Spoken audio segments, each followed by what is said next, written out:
All right, welcome back. Welcome back to the Late Show. This is your host, Young Brando, back with you for another auction preview.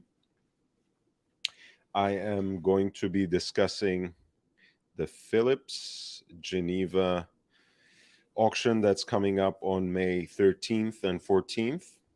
This is part of the spring season that I will be covering.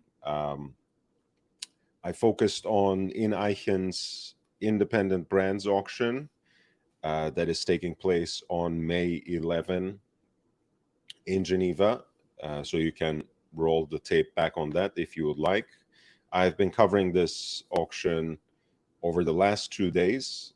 It has a lot of lots, and I focus on a lot of them. Honestly, some of them I just choose myself. Others, as you know, readers. God, I'm old fashioned. Um, Viewers just send in requests with super chats, lot numbers, any other watch related questions, and I also attend to them.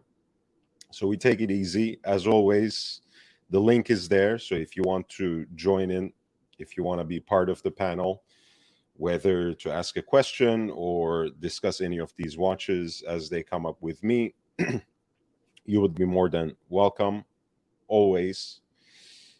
But I will just go ahead and continue my coverage. And at any point in time, please feel free to interrupt from the chat, from the panel. You're always welcome. This is your platform as well. So feel free to make it your own.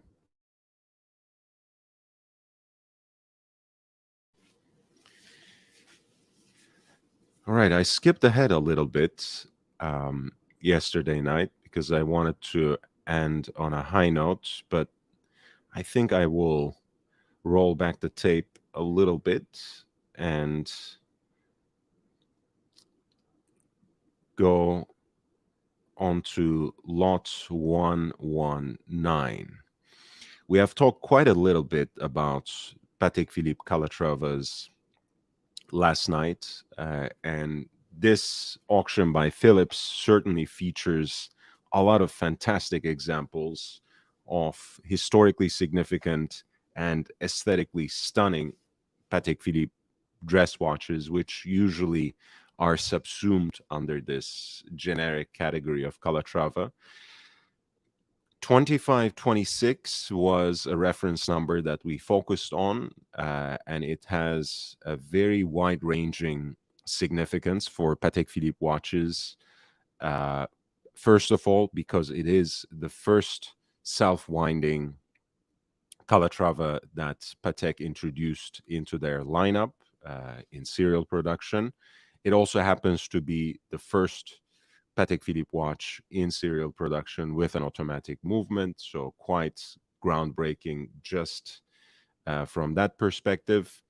But as it happens, they also happen to have these beautiful enamel dials, one of which is presented here loosely, and just a very distilled, pure aesthetic on the face of it, of a dress watch, of a time only piece with small seconds. In so many ways, you can think of it as the platonic ideal of a dress watch, uh, and also for a movement that beats so discreetly and so unostentatiously behind the case back. It also has a very cool caliber inside it, especially when you look at this rotor, right, with that striking, deep, um, almost hypnotizing barleycorn pattern on the weight. And you can certainly see also, and there's nothing new under the sun, of course, but when you look at, for example, F. Bejon's Octa series movements, FB Jones self-winding watches, automatic watches, you'll see a design for the rotor that somehow echoes with this. And this movement, some collectors have deemed such a calamity to be hiding under the case back. So they actually get customized sapphire crystal exhibition casebacks made for them by none other than Voutilainen Catin, Kari Voutilainen's casemaker, just so they can, once every so often, flip the watch around and gaze into this marvel of mechanical artistry. Of course, in addition to that, wonderfully decorated rotor weight, it also has copious amounts of the hallmark, that hallowed mark of the canton of Geneva, which of course has a very special place in watchmaking and in Swiss horology indeed. So in this case, we have another 2526 at lot number 119, and it has, in this instance, a dial that is set with baguette cut diamonds at 12, 3, and 9 o'clock, and also an altogether diamond set indices, in addition to the white gold beads for the minute track. This is a platinum example. One of the appeals, of course, of this piece is it scales right under 36 millimeters, and with elements of its design, it actually wears very nicely and very prominently as a dress watch too, even in year 2023. So let's read up a little bit about what makes this particular example beyond, of course, the platinum case material so special.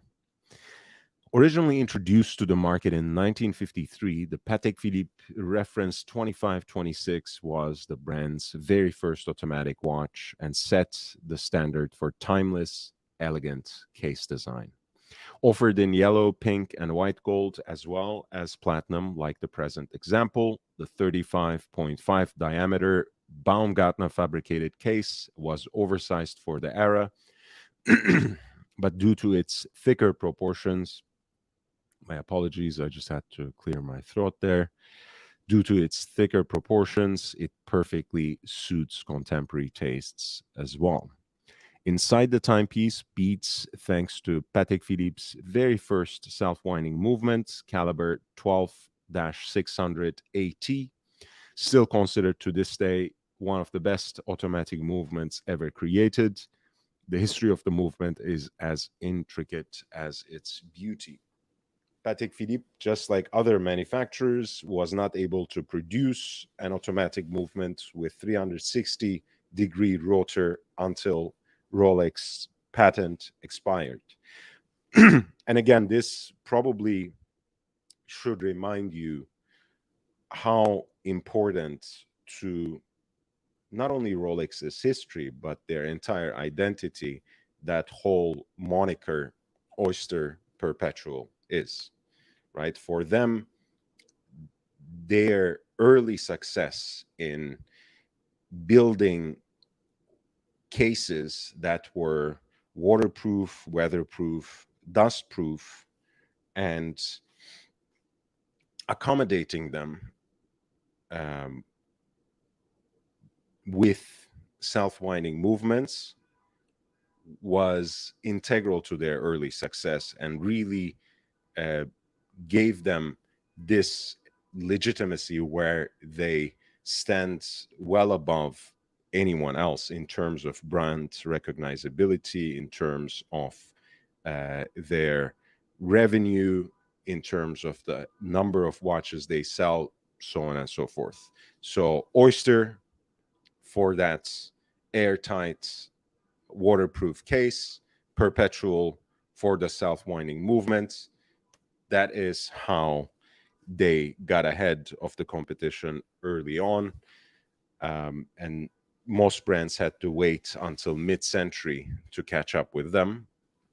Rather than spending time on less optimal solutions like bumper rotors, hinged lugs, winding, etc., Patek Philippe focused its R&D on caliber 12-16 for over 2 decades, waiting for the patent to expire. That's why, for example, let's grab something out of thin air, early versions of the Universal Genève pole router has bumper rotor movements, right? It takes a little bit of production for them to design the micro rotor caliber, which is not affected by the patent and which actually also fits the sleek profile and design lines of the case that were penned, of course, by none other than a young man named Gérald Jantin. Remarkably, only 24 examples of this reference were made or are known to scholars, and only 14 examples display the current dial configuration, by which they mean the diamond set piece. Furthermore, the present timepiece, which is presented in excellent overall condition with sharp hallmark beneath the lug, comes with an additional enamel dial, also preserved in excellent condition, and additional plexiglass. The present Patek Philippe reference 2526 is certainly a great example, making it a trophy watch for even the most discerning collector. It is accompanied by the extract from the archives.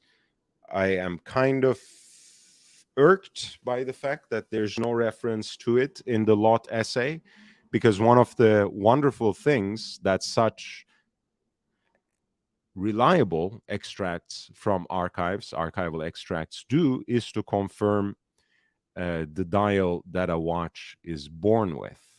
So when you present a watch like this, and it's absolutely not my business to teach how Phillips should do their job, one would expect that they would say, hey, the archival extract certifies that this watch was born, in fact, with this unique diamond set dial, with another dial supplied with it, etc.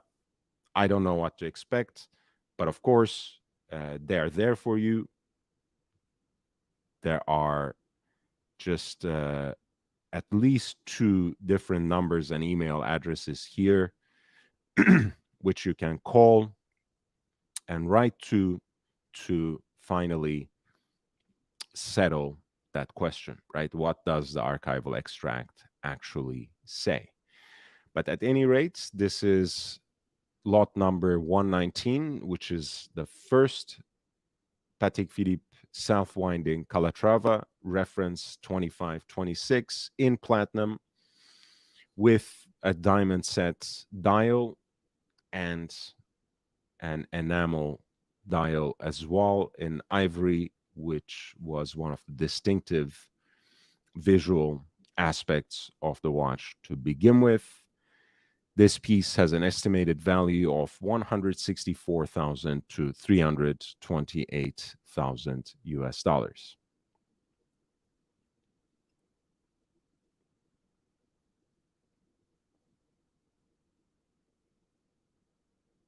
Hey, Pauli, how are you doing, man? Lot number 120 is Patek Philippe Padellone. Usually we associate this nickname with a calendar Rolex watch, but this is actually a Patek Philippe perpetual calendar in yellow gold, reference 3450, and it is named or nicknamed rather Padellone because it has that oversized pen-like aesthetic. From 1983, This is a piece that is 37.5 millimeters in diameter, so relatively large. And as you can see, a leap year indicator, a pointer date at 6 o'clock, which encircles the moon phase indicator, and the day of the week and the month through two apertures that's right under 12 o'clock as well. The picture is completed and complemented by these Dauphine hands for hours and minutes that match the tones of the case.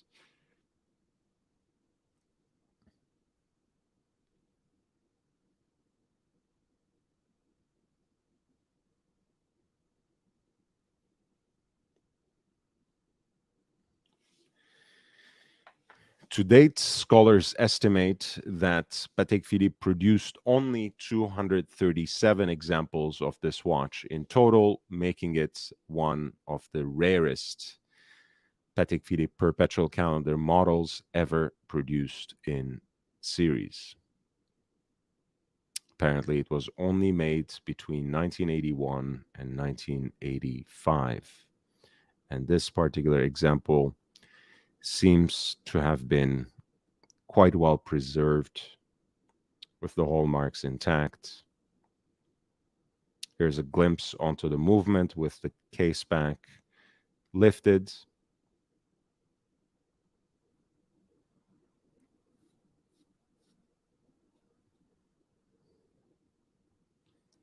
And this is lot number 120, a Patek Philippe perpetual calendar, reference 3450, 37.5 in diameter. This piece from 1983 is expected to fetch an amount between 131,000 to 261,000 in US dollars. Hey, GD and JJ, nice to see you guys. I like seeing the thumbs up, and I like seeing the thumbs up increase as time goes by. Pardon me. I should really grab a drink. Just give me 1 second, guys. My apologies.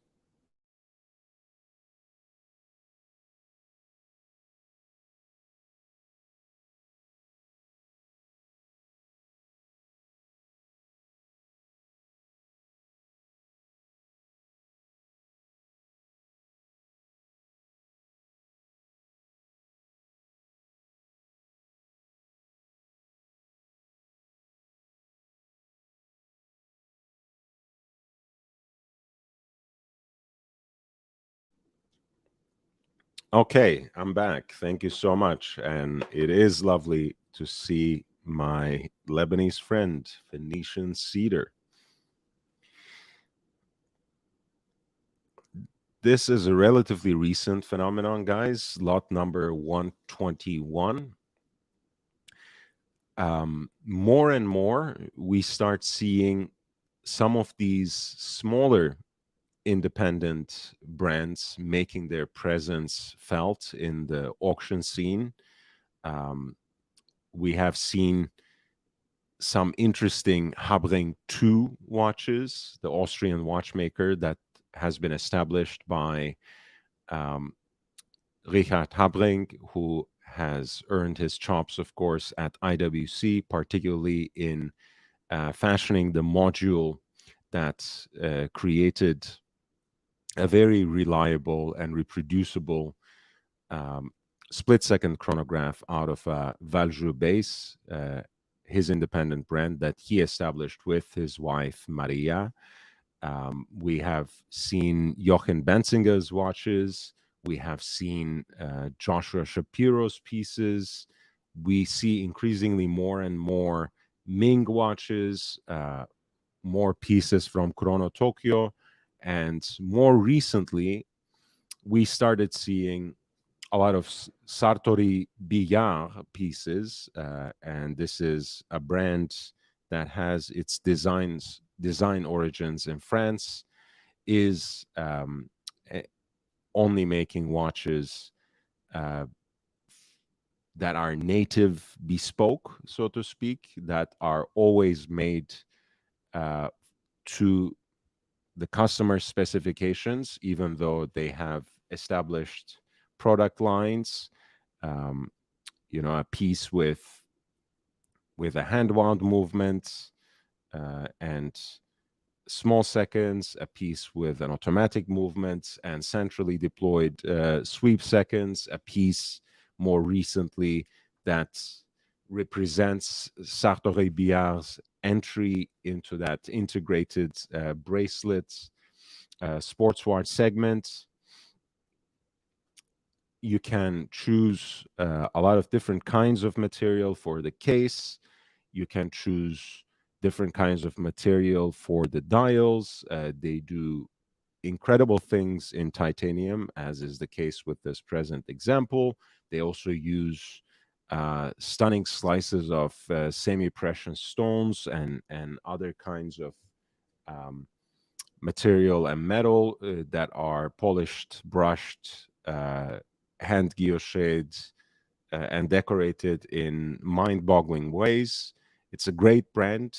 If you have an idea to execute, and if you basically want to have free reign to your own creative juices, pause, um, this seems to be an interesting brand. And I think it is even more interesting that a brand like this, which specializes in creating one of a kind watches each and every time, has started seeing its pieces go into auction. The cynic in me would lament about how people grow out of love so quickly with watches that they spend so much money on.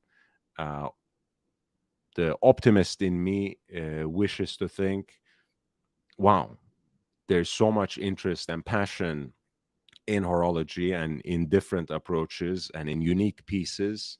That's something that was largely put together by another hobbyist, another collector, another enthusiast can find some sort of resonance, some sort of echo in the larger market. So this is an example of SB04, self-winding movements, beautiful three-hander with a tantalum case, stubby lugs that make the 40 millimeter case almost universally wearable. And yes, MCM rightly identifies Richard Habring as the master of the Doppelchronograph, for sure. And as a Germanophile, he also corrected the spelling of the Doppel, which I genuinely appreciate. So you see the almost universally wearable tantalum case in 40 millimeters of diameter, hand hammered tantalum dial, which has this sort of cobblestone design, varying scales of hand hammered finishes, as well as circular grain brushing, very discreet branding at around 6 o'clock, and the hour and minute hands are heat blued for maximum contrast and skeletonized to avoid interrupting the play of textures on the dial.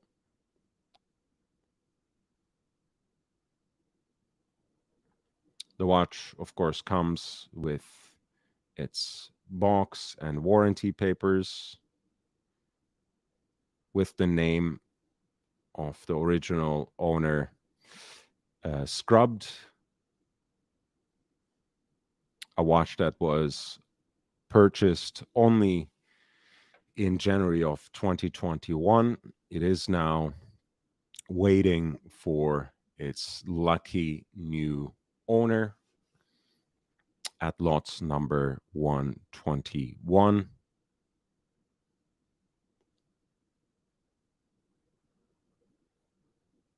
Oops, pardon me.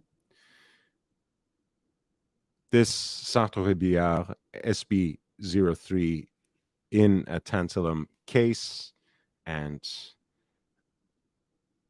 a wonderfully unique titanium dial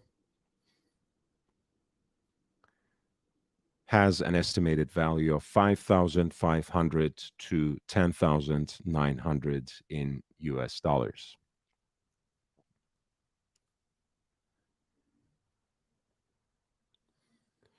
We talked quite a bit about Ludovic Paloire and his upside down piece. Ludovic Paloire is a watchmaker of French origin who started his professional life. Why am I forgetting this? He started his professional life. He started his career, if I'm not mistaken, at Frank Müller, and then worked for almost 7 years at FB Jean.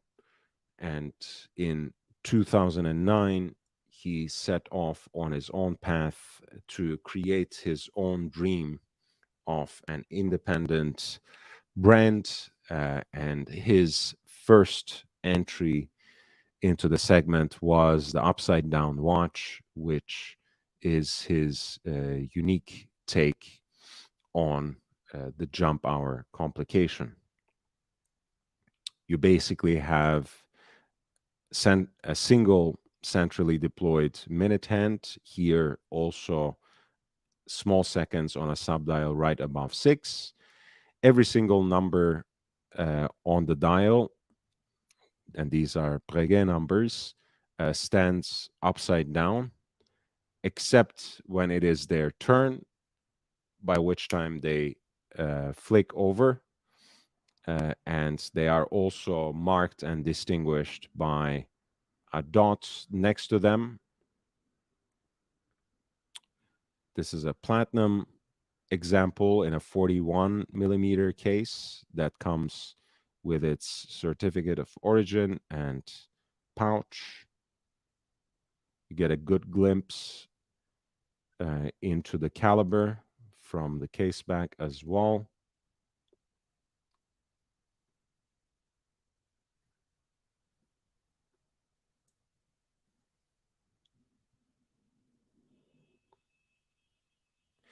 Inside, the Ludovic Paloire upside down beats the in-house developed hand-wound caliber B01.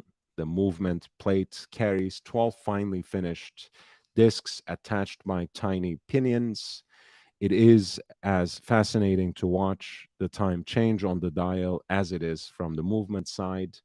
In excellent and barely worn condition, this piece comes with its original certificate, fitted box, and travel pouch.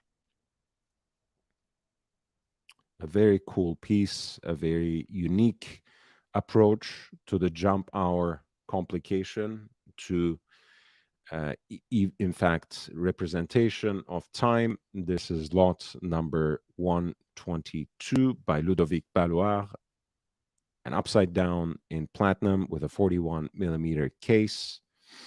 It is expected to realize a final hammer price between 28,200 to 56,300 in US dollars.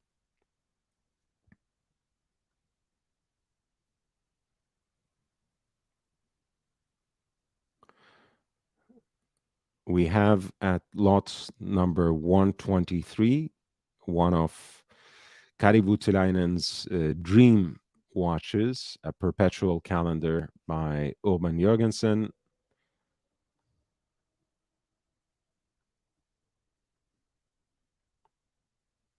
In platinum with a moon phase indicator at 12, which makes the whole affair a little more poetic, a little bit more romantic.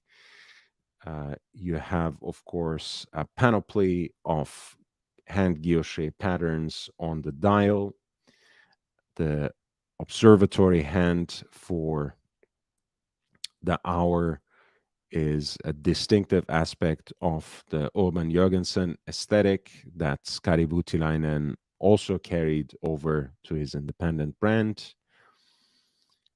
The day of the week is glimpsed through an opening right above 9 o'clock, and you can read the month right above 3 o'clock. A pointer date finally at 6 o'clock completes the functions of the perpetual calendar. The piece is presented in a 38 millimeter case and comes with an extract from the archives. As you probably have already heard, the Urban Jürgensen brand is being revived by Kari Voutilainen. The project for the brand is still not really presented in detail to the public. And I kind of appreciate that, I have to say. They have done a great job keeping things under the wraps, keeping things interesting in an important sense.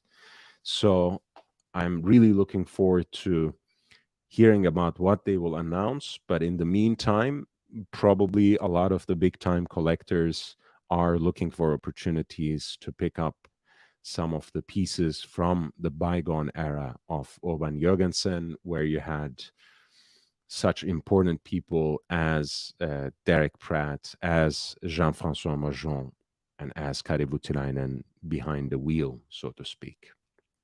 So this is a platinum perpetual calendar presented in their stepped, bezeled, teardrop lugged classic platinum case in 38 millimeters of diameter.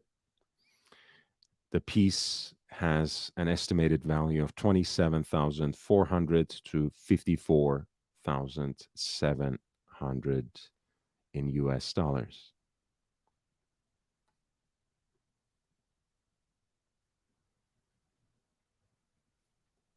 The model goes by reference 2, reference number 2. Ultra slim Frederic Piguet based self-winding perpetual calendar movements, set off with a 21 karat gold winding rotor. There's said to be only about 50 examples ever made in platinum.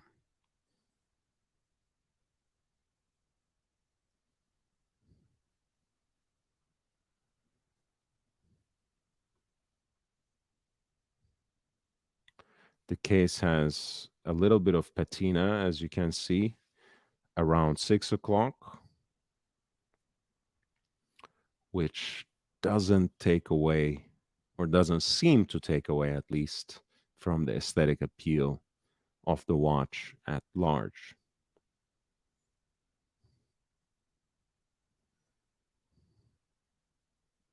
Let's continue the theme, the Big Eight. This is, as one can tell from the name, a larger example, 40 millimeter rather than 38 for the Urban Jürgensen 8. In so many ways, the most distilled version, iteration of their watchmaking. A time and date watch with hour and minutes centrally deployed and an oversized seconds dial, seconds on a sub dial at 6 o'clock. This is from 2017. One of the things that I really love about the hands, well, about Orban Jorgensen watches, period, in addition to, of course, those beautiful silvered hand guilloche dials, is the combination of heat blued steel and gold elements on the hands. I especially adore it when it's like this, when you have the hour hand in the observatory style with, pardon me, with that circle very subtly and masterfully polished inside. It's just a striking detail and makes the whole affair on the face of the watch a lot more visually intriguing and interesting. This is lot number 125, Orban Jürgensen Big 8 from 2017. Their striking, stunning time and date watch in 40 millimeters of diameter with an estimated value of 10,900 to 21,900. Um, just as a general comment, as we are moving on, I feel a lot of the estimates on pieces that are a little more niche, very desirable and collectible, but perhaps not as mainstream, is intentionally kept conservative or even in a way set at a lower amount so as to tempt potential buyers. Uh, this strategy usually works quite well in a market where people are perhaps a little more hesitant to spend their money on what are not absolutely sure bets. So I find that to be a very shrewd move on the part of Phillips. But as I mentioned on the broadcast from 2 nights ago, I kind of feel that, this might be, again, I'm not making a very strong claim or prediction like this, but one of these days it's going to break. I know it's not prophetic to say that, but this might be actually the one that breaks the camel's back, so to speak. This might be the sale when Phillips, after 2 years of so-called white glove sales, might not end up selling one or two, just a handful pieces on the catalog. I have that feeling, having gone through half of the catalog by now in some detail, but no one can say for sure, of course. Let's go into an absolute heavy hitter. This is number 126, De Bethune DB15, uh, chiming perpetual calendar, a pink gold perpetual calendar minute repeater tourbillon with the brand's more classically refined ogival or bullet shaped lugs, a dial that is beautifully balanced with a kind of rosette guilloche design on the silvered center part of the dial that seems to emanate out of the star-studded sky and heat-blued spherical moon phase that is placed right under 12 o'clock, beautifully twisted and heat-blued Breguet hands, of course, for hours and minutes,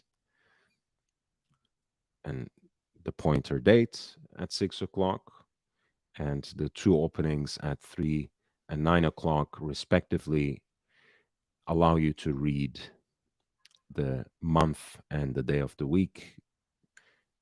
The hand guilloche is really striking on the dial. You can see how, uh, at once, how deep and subtle those scallops are. It's really beautiful. Just the perfect balance of silver and blue on that dial. Pardon me.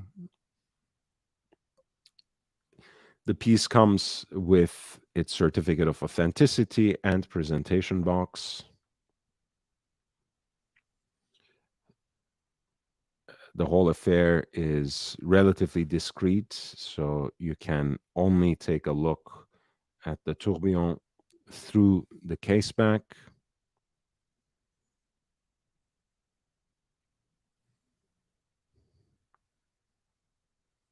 And actually, the case back is inscribed to let you know that this is a one-of-a-kind production, a pièce unique. I absolutely adore the old school logo of De Bethune, which has this false aristocratic stamp, which is right up my alley, exactly my aesthetic, as you guys know. And quite a beautiful look on the wrist, too, even though the case is largely proportioned, well endowed, so to speak, at 43.4 diameter.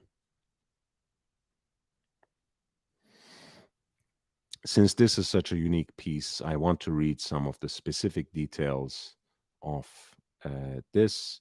The present unique timepiece is somewhat of a transitional piece from 2005, the brand itself, of course, being established in 2002.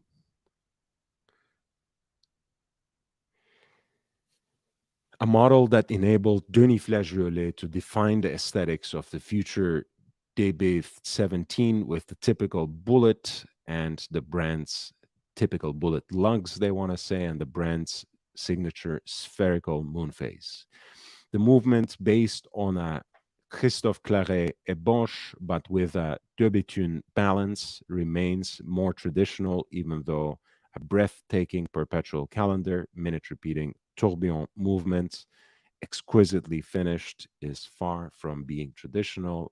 It is, in fact, a feat of technical and watchmaking engineering.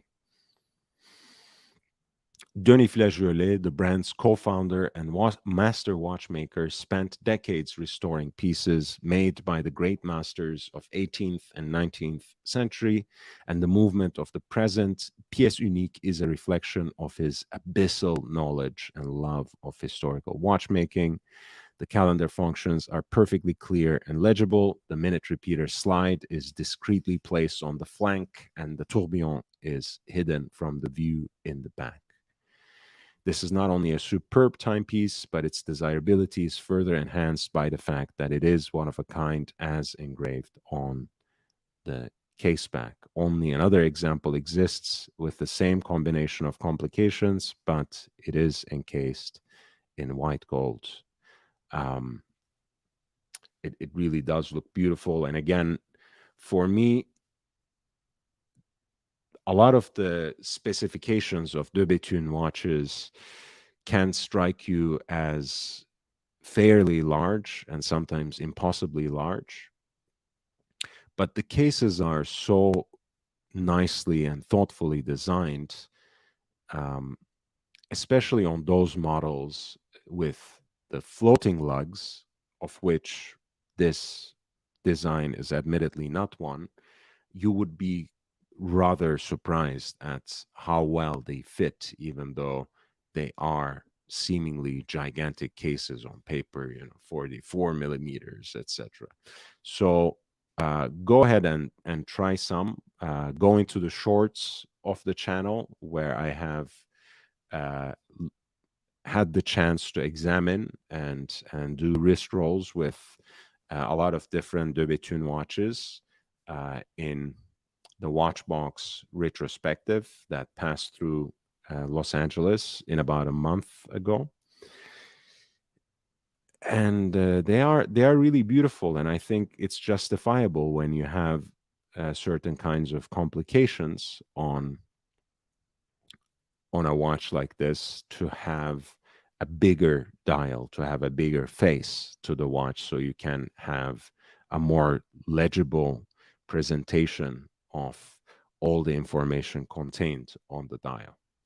So this is one such piece at lot number 129. It's a De Bethune DB15, a perpetual calendar, minute repeating tourbillon wristwatch in pink gold. This piece, this one of a kind piece, is estimated to realize a final hammer price between 164,000 to 328,000 in US dollars.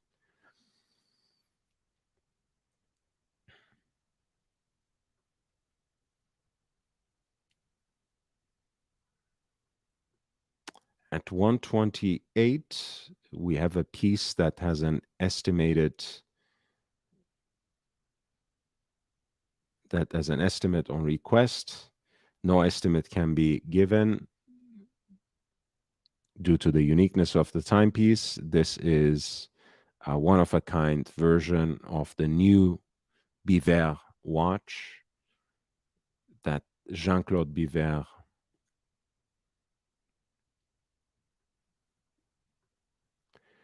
made with his son, or conceived with his son. Of course, they haven't actually built the watches themselves. This is prototype number 1.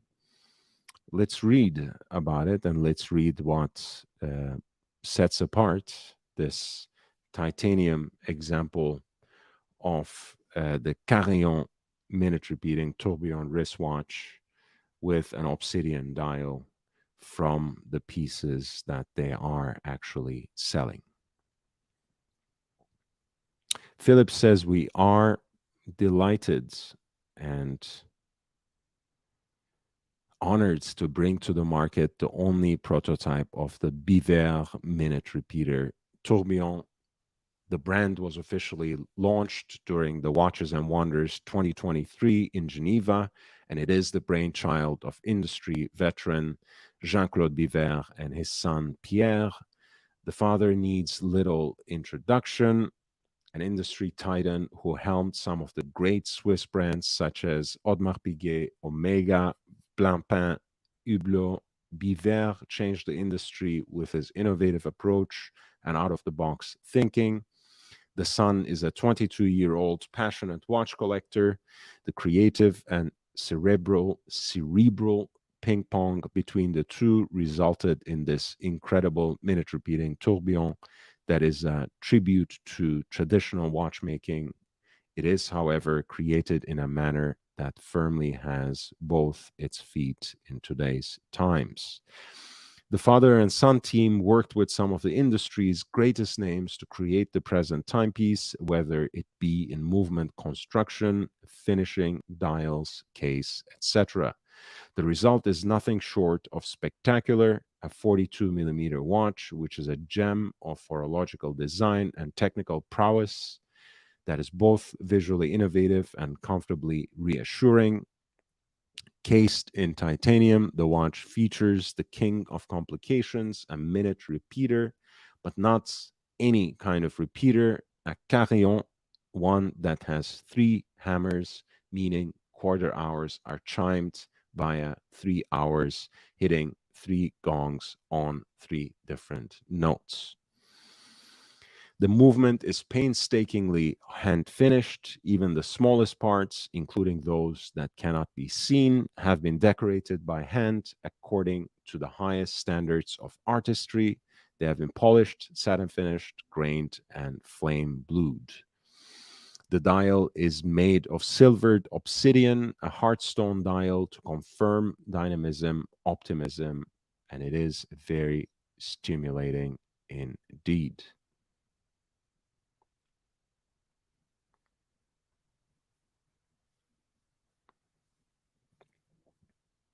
The tourbillon escapement is visible through an opening on the lower part of the dial. The dial itself is domed and was difficult to cut because of its infinite small thinness. The stone affixed to a gold plate is 1.15 millimeter high. Counting the applied indices, the total height is just 1.6 millimeter. The wafer thin stone itself does not exceed 0.6 or 0.6 millimeter. The difficulty resided in obtaining this domed appearance without breakage during the polishing phase.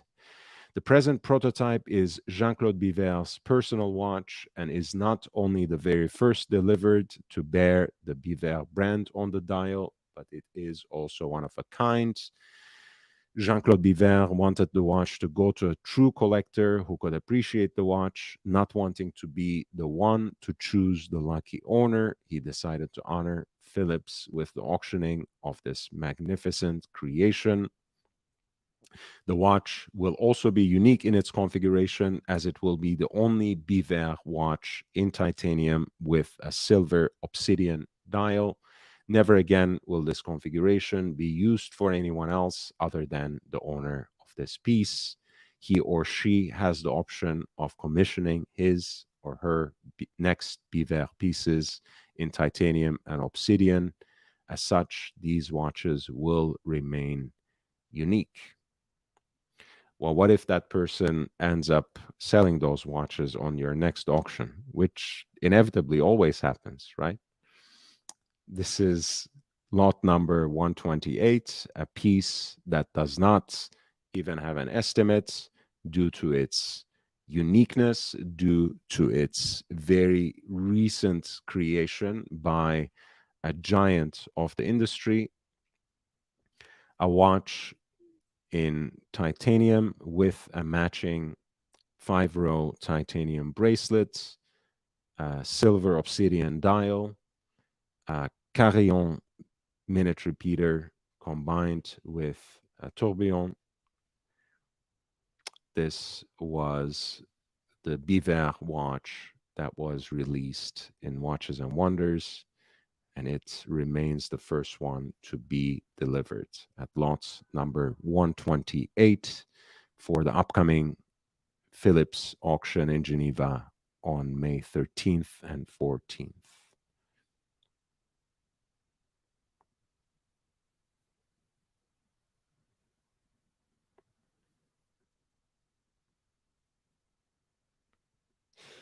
Lot number 133 is jumbo from the now discontinued reference, the immediately prior reference to this one, 15202.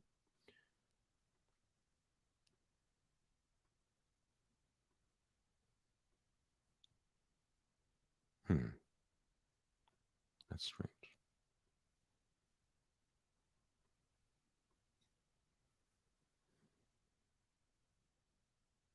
Just give me 1 second, guys.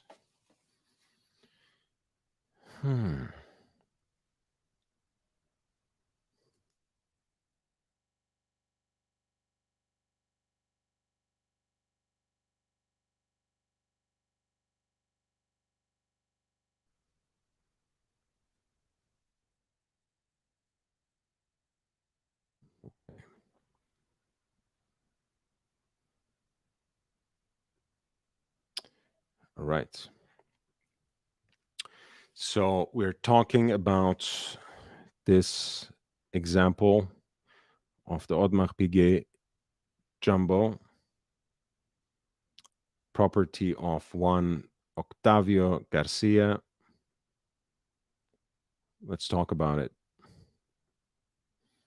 This comes actually from the 40th anniversary, since it is one manufactured in 2012.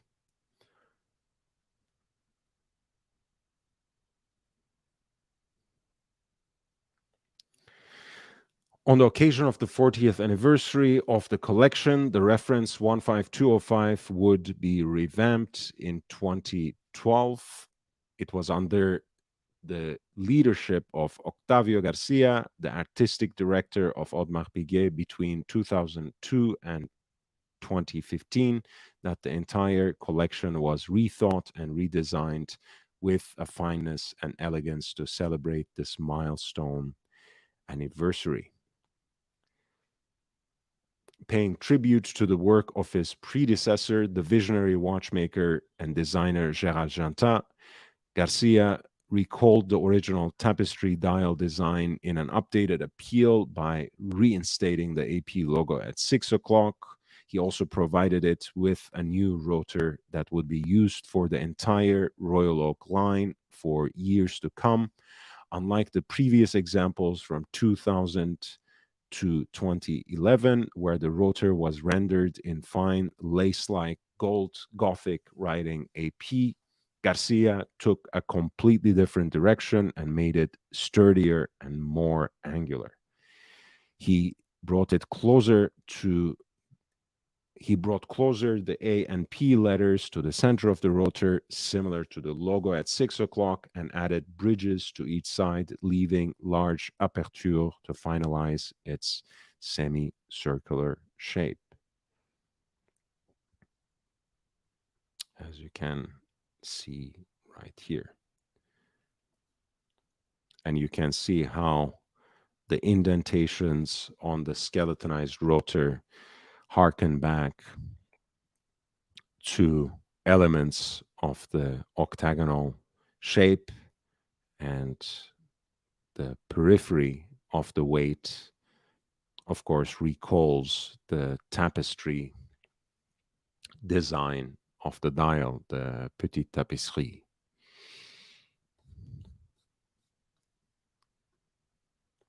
So this is the personal property of Octavio Garcia, who was at the introduction of this model, the head of design at AP,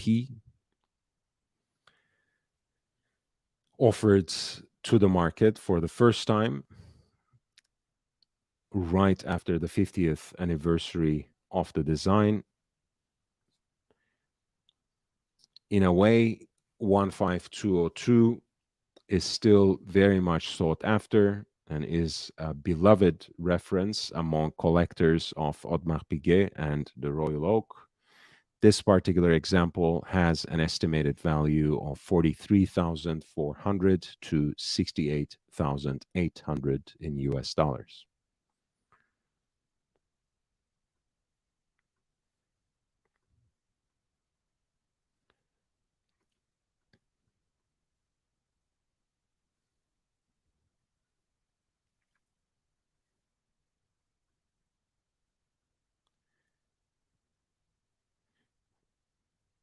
We have taken a look at this particular example.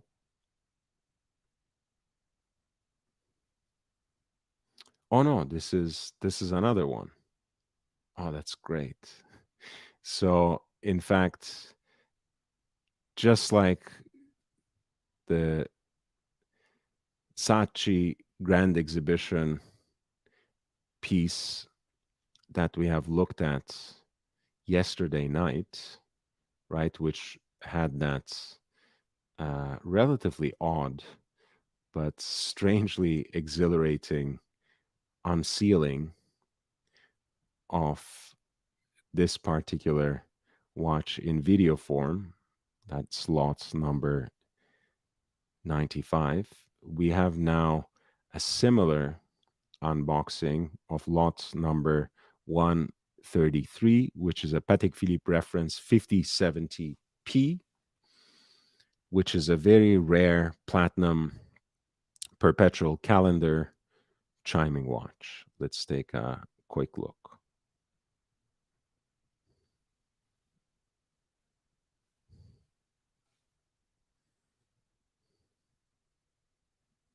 This is like a watch sommelier, shows you the Patek sealed coffin first, opening it ever so kindly.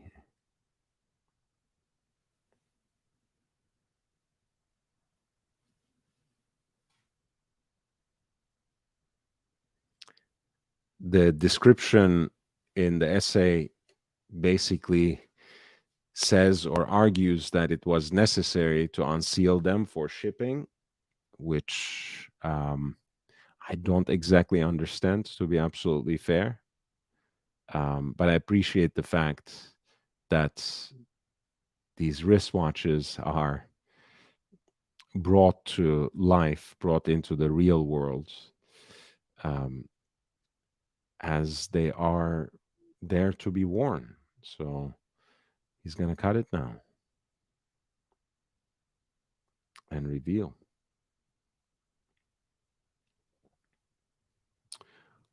Although, of course, the recording of something like this is is very nice because you get a very good sense of how these watches actually arrive right out of the manufacturer. And of course, a more detailed recording would testify to elements and details of how the watch is finished inside and out, which is very valuable and reliable, um, verifiable historical information.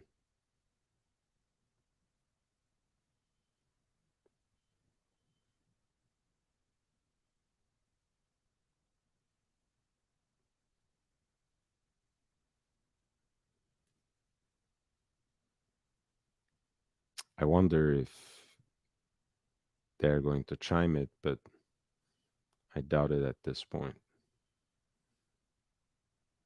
No. Oh, yeah.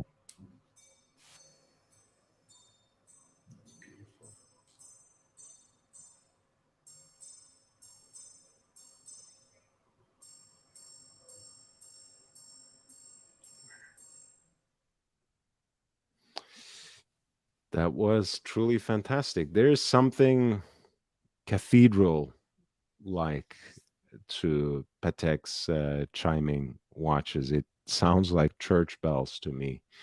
And it is really a unique kind of timber.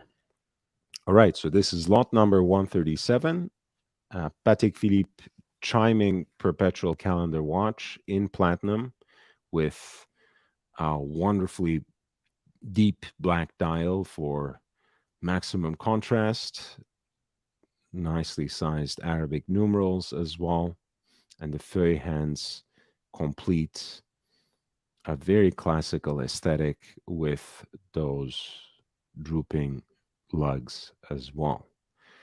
Let's see how special this particular watch is. Since the turn of the millennium, the 50 series of Patek Philippe watches include the reference 5070, 5016, and 5017, 5074, have gained notoriety for their impressive, bold designs, underscoring the classic DNA of Switzerland's last family owned Genevan manufacturer. The reference 5074, however, trumps most with a direct lineage to 3974, a watch launched to celebrate the 150th anniversary of the brand and is now a collecting icon. Both share a self winding caliber, a perpetual calendar with a moon phase indicator, and crucially, a minute repeater. However, the 5074, and this is the present example, boasts an impressive 42 millimeter case housing a cathedral gong formed from a special alloy wrapped around the movement 1 3/4 times to produce prolonged reverberation. Muscle was added to the reference's intellectual might. Patek Philippe released the reference 5074 in yellow gold in 2001 to the delight of collectors and lovers of high horology, replacing it with the pink gold model in 2005, and the coveted platinum edition was later introduced in 2009 without question a 21st century take on the Grand Complication watches of the mid 20th century, golden age of horology. This reference introduced a new generation of mechanical complexity with a number of elements, such as the downturned, fluted lugs reminiscent of those found on the iconic 2499, to produce a recipe that expressed the perfect combination of vintage and complication.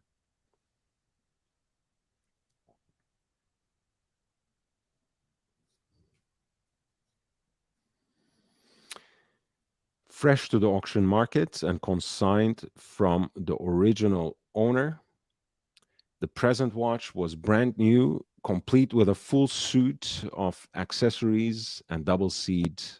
Originally, it was only unsealed on January 17th, 2023, for the purpose of shipping the timepiece. A video of the unsealing of the timepiece is available to view, and the timepiece is also accompanied by a signed letter from Phillips's in-house counsel attesting this fact. Very, very official indeed. As such, this is a study in originality, showing how a reference 5074 should look like when it's brand new, from the curves on the lugs to the fluting and all the hallmarks. Everything is original, as if the timepiece left the manufacturer yesterday. This is lot number 137, a Patek Philippe chiming platinum perpetual calendar, reference 5074P. This piece is expected to realize a final hammer price somewhere between 394,000 to 788,000 in US dollars.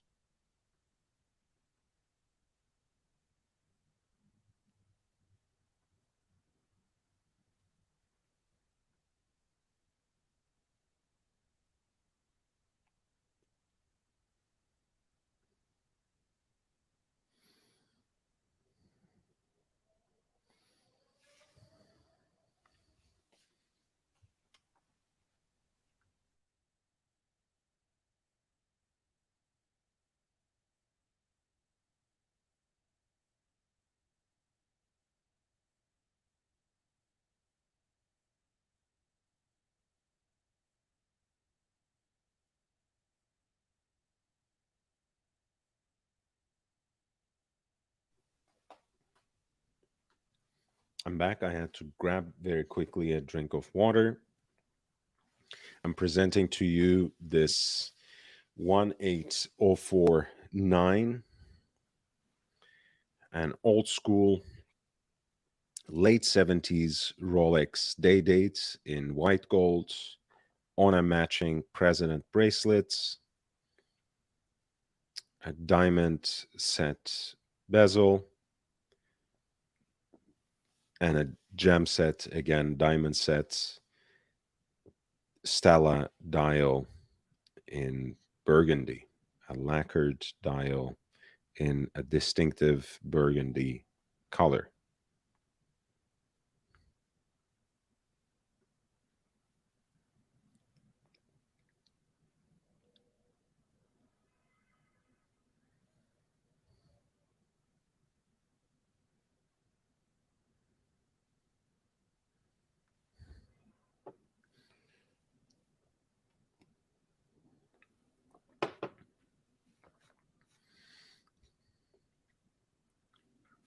Of course, in its classic proportions, 36 millimeter in diameter, from around 1978, with the distinctive burgundy color on its lacquered dial that is called Stella in Rolex jargon, after the name of the company that produced them.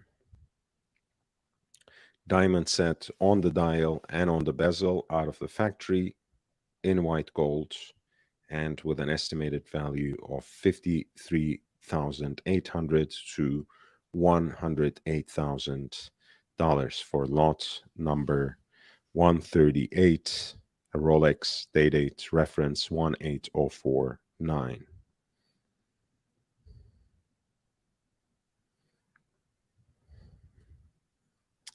At 139, we have yet another modern classic by Patek Philippe, 5004A.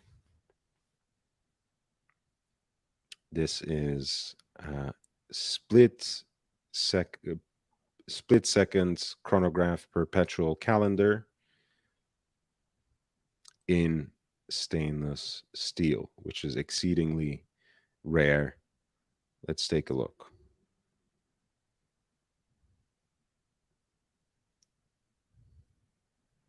Once again, it's one of those pieces that belong to this mysterious collector who liked keeping their toys in these sealed boxes.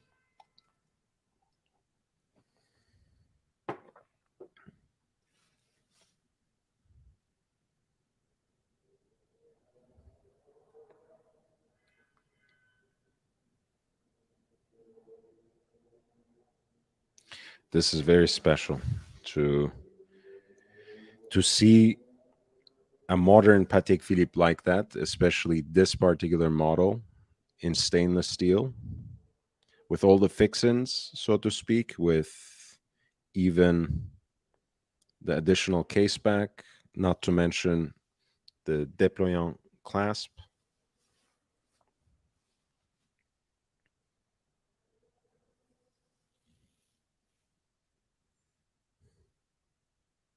Yeah, I would really love to hear the story behind this whole mindfuck of a thing that we are looking at here.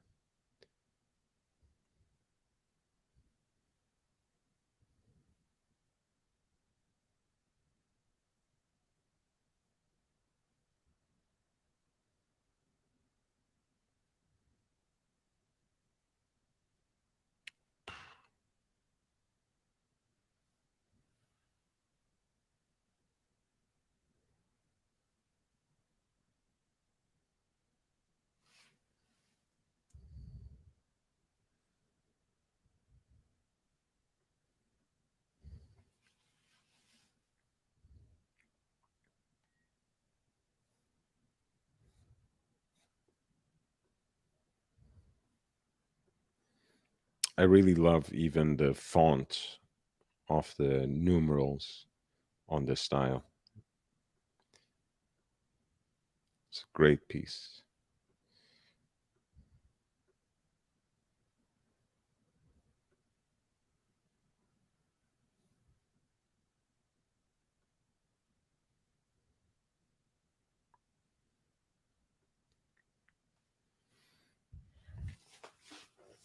In the modern world of horology, Patek Philippe is synonymous with innovation and fine artisanship. One watch that exemplifies everything about Patek Philippe is the reference 5004, a wondrous epitome of Swiss horological prowess, technological mastery, and breathtakingly beautiful design. In production between 1994 and 2012, this reference is one of the scarcest Patek Philippe models in the market, as only approximately 12 examples were created per year due to the technical difficulty of its execution. It embodies some of the most significant features in the history of horology, including perpetual calendar, a split-second chronograph, moon phase indicator, as well as 24-hour and leap year indication. To celebrate the retirement of the iconic model, Patek Philippe created the reference 5004 encased in stainless steel, as all the preceding models were in gold or platinum. It was rumored that only 50 examples of this were made.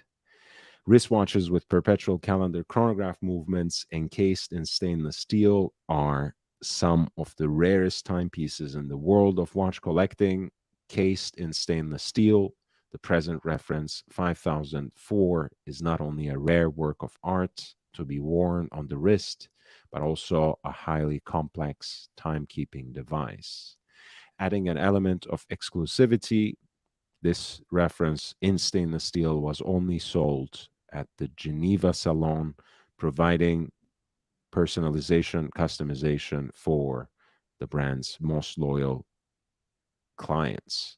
Fresh to the auction market, this present watch was brand new and only unsealed, just as we have read previously, on January 17, 2023, for the purpose of shipping the timepiece. To date, only 9 examples of the reference 5004A have ever graced the auction market, underscoring the rarity and importance of this timepiece. Once again, a very beautiful example of Patek Philippe at its best. The value of the watch is only emphasized by its rarity.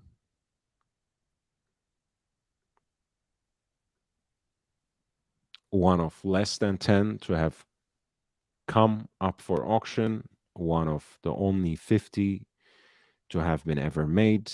Lot number 139 is a Patek Philippe reference 5004A, split second chronograph perpetual calendar in stainless steel in a classic 36 millimeter case that harkens back to the lines of 2499. This is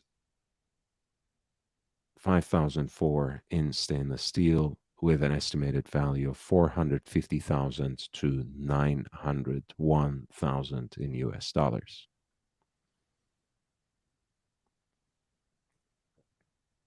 Speaking of 2499, here is an example of it at lot number 140 in yellow gold. A classic Patek Philippe perpetual calendar chronograph, one of the most collectible and desirable timepieces, formerly from the collection of Mal Blanc.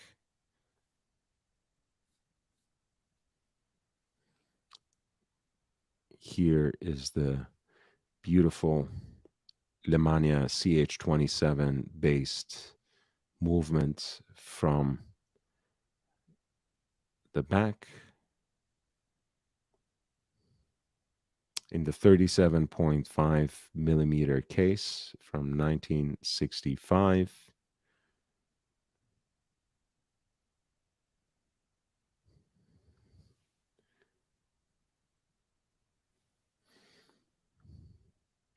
Mal Blanc has voiced, among others, Bugs Bunny, Porky Pig, Daffy Duck, Tweety Pie, Sylvester, Taz, Roadrunner, and Wile E. Coyote. A very interesting story for both Mal Blanc and this particular chronograph.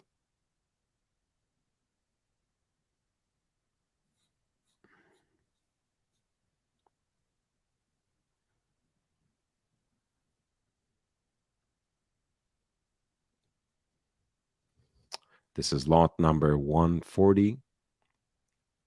A Patek Philippe perpetual calendar chronograph in yellow gold, a reference 2499 that once belonged to Mal Blanc. It has an estimated value of 380,000 to 542,000 in US dollars.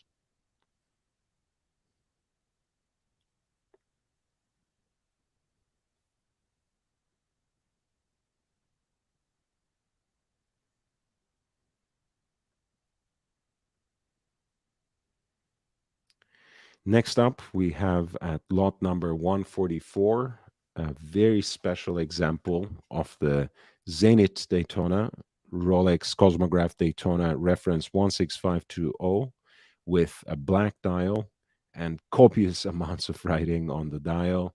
If you needed one more line to add some text, you wouldn't find any room for it.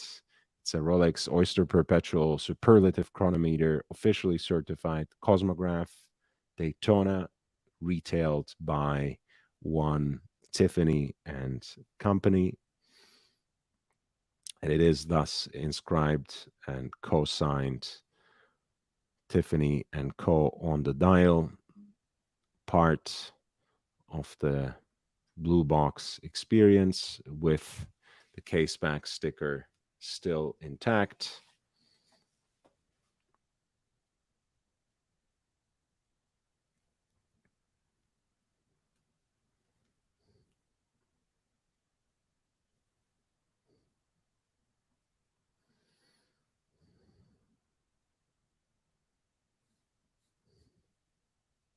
This piece has, for the reason of its rarity, for the desirability of that brand, especially in connection with Rolex and or Patek Philippe, you have an estimated value for this Daytona from 1988,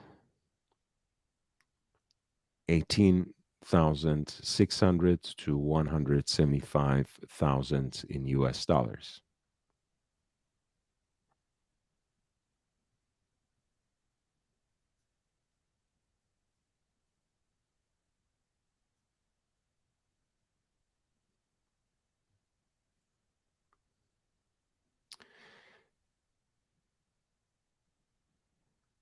At lot number 145, we have another Patek Padellone, this time a reference 3448, in white gold, a perpetual calendar by Patek Philippe, with its original, accompanied by its original certificates and the presentation box.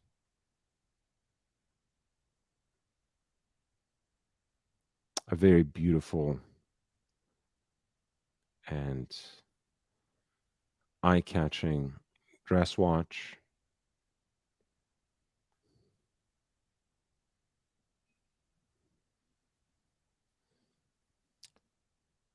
This piece is quite unique, as they say it in the auction jargon, possibly unique. It was originally consigned and auctioned in Geneva by the original owner in Japan, and in 2016, it broke the record at that time, which was 629,000 in Swiss francs. This time it is listed with an estimated value of 538,000 to 1,080,000 in US dollars.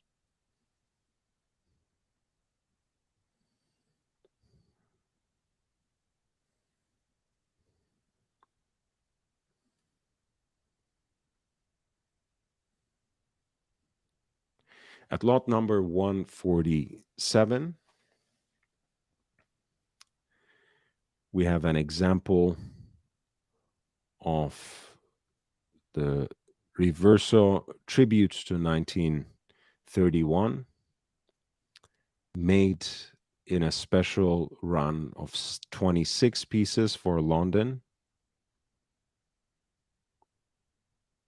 A representation of a fairly significant part of the London skyline on the caseback, engraved, and with a racing green lacquered dial, which is unique and different from the one that is in current production and which has a sunburst execution in its finish. In the year 2015, the London edition was launched at the new Jaeger-LeCoultre boutique in Old Bond Street, London. To celebrate this momentous occasion, the manufacturer released a limited run of 26 pieces in a rich, beautiful British racing green lacquered dial and the engraving of the Big Ben on the flip side of the case. It is today one of the most sought after and exclusive series Phillips adds due to its low production numbers and elusive quality. This is lot number 147. Jaeger-LeCoultre with a lacquered dial in a British racing green. This is a reverso tribute to 1931, number 3 out of 26, and with an estimate of 11,300 to 22,500 in US dollars.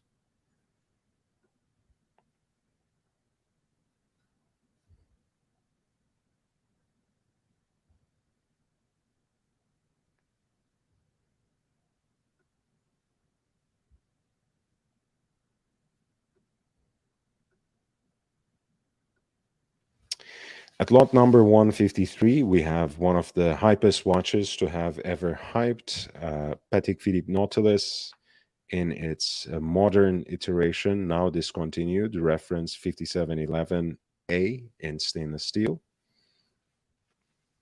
from 2019.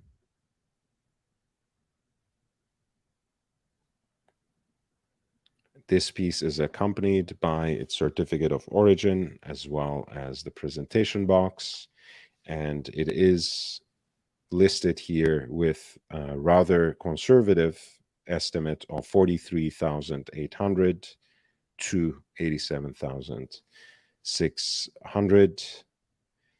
Again, it's one of those examples when the relatively conservative estimated value is supposed to serve to lure in the potential buyer so that they might end up being embroiled in a bidding war of sorts.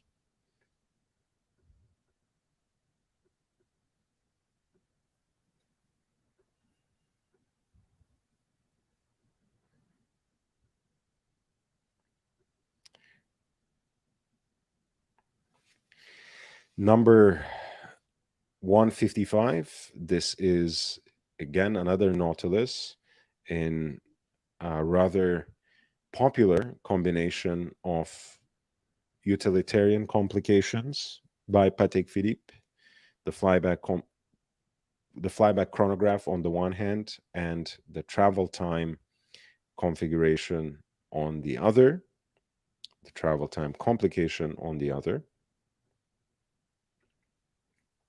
Of course, a self-winding watch comes with its outer packaging, presentation box, as well as the certificate of origin, down to this original setting pin as well.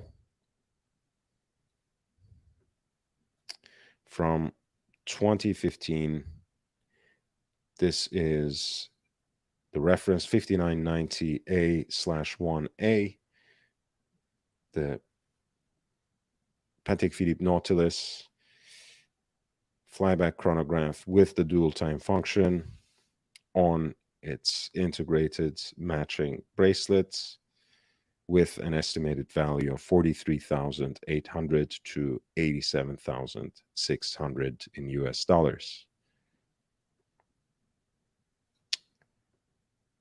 Good night, Polly, and good night to you as well, Danny. Nice to see you both. Thank you for being here and thank you for your support.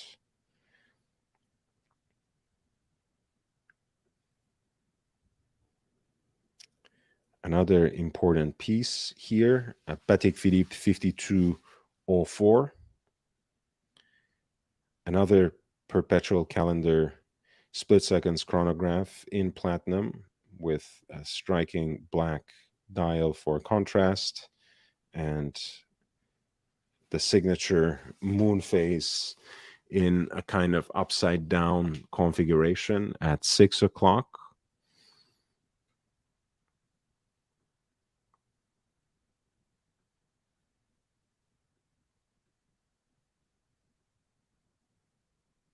It's a very beautiful watch with strikingly finished movement as well.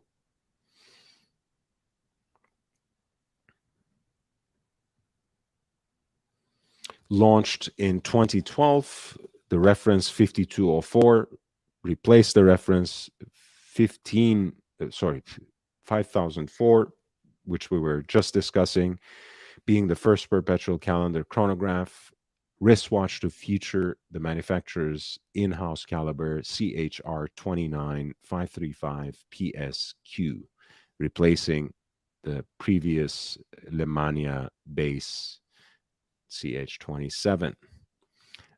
So, which makes the 5004 the last of an era. The addition of the split second feature propels the watch into the ultimate echelon of horology, the split second chronograph being one of the most daunting complications to execute, together with the minute repeater.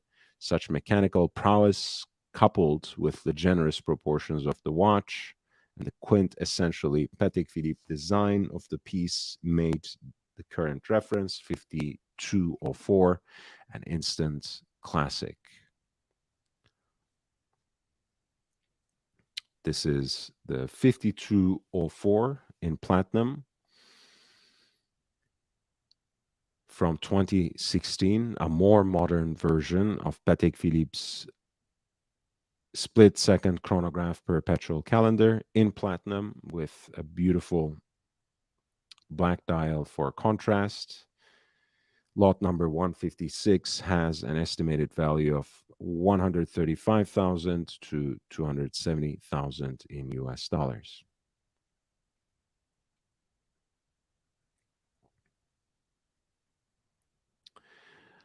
Number 157 is one of my favorite Calatravas of all time, with a two-tone sector dial in various shades of silver, Arabic numerals alternating at the hour markers, small seconds, and syringe hands for the hour and minutes. This was a Calatrava that was made by Patek Philippe to celebrate the reopening of their Geneva salon in 2006. In stainless steel and in a 36 millimeter diameter.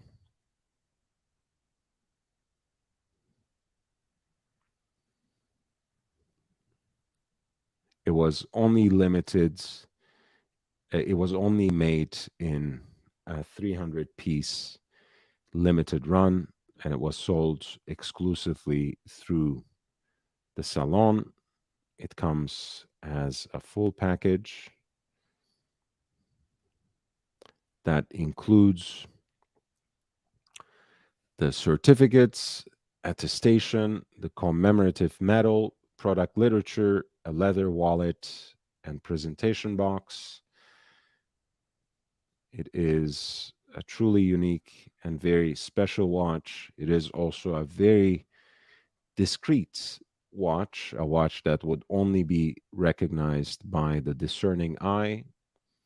36 millimeter Patek Philippe Calatrava with a sector dial and in stainless steel, with an estimated value of 27,400 to 54,700 in US dollars.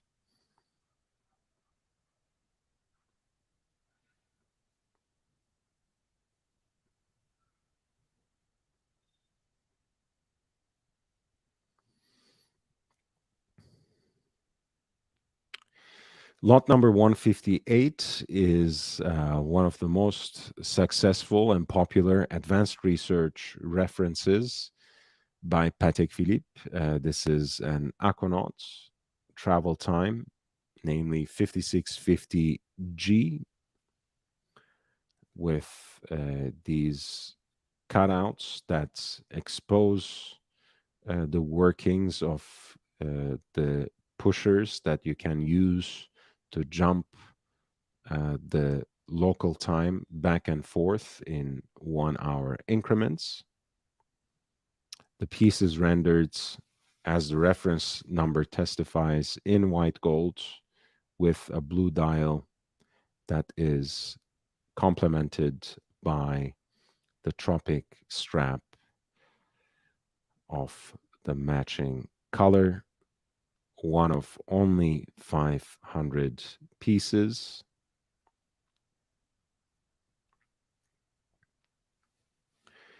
Lot number 158 is expected to realize a final hammer price of 328,000 to 657,000 in US dollars.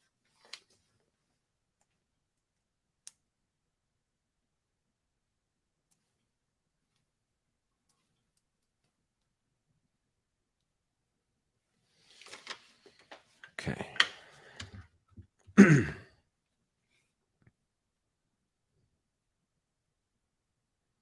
We have a couple of interesting pieces back to back there.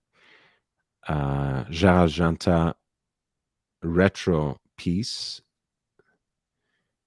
36 millimeters in diameter, inscribed with number 3 on the back, with a relatively unique mother of pearl dial, and both the jump hour as well as the retrograde minutes are actually inscribed in Eastern Arabic numerals. This is lot number 159, stainless steel with a unique mother of pearl dial that features Eastern Arabic numerals, number 3 of a limited edition of 20 pieces from around the turn of the millennium. By the way, having said that, happy Easter to everyone who celebrates it. I know for a lot of Orthodox Christians, this is Easter Eve / already Easter Sunday on some parts of the world. So my congratulations to you. Happy Easter.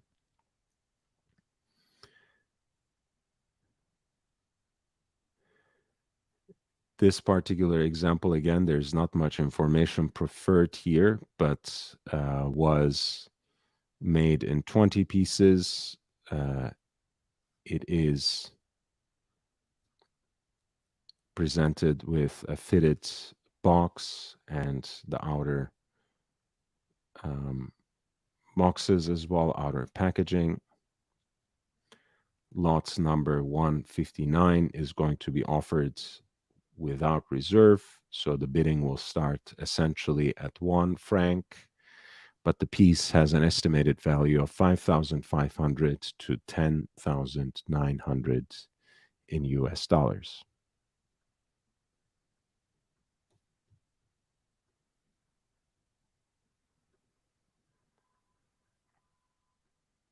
Thank you all. Nice to see you here.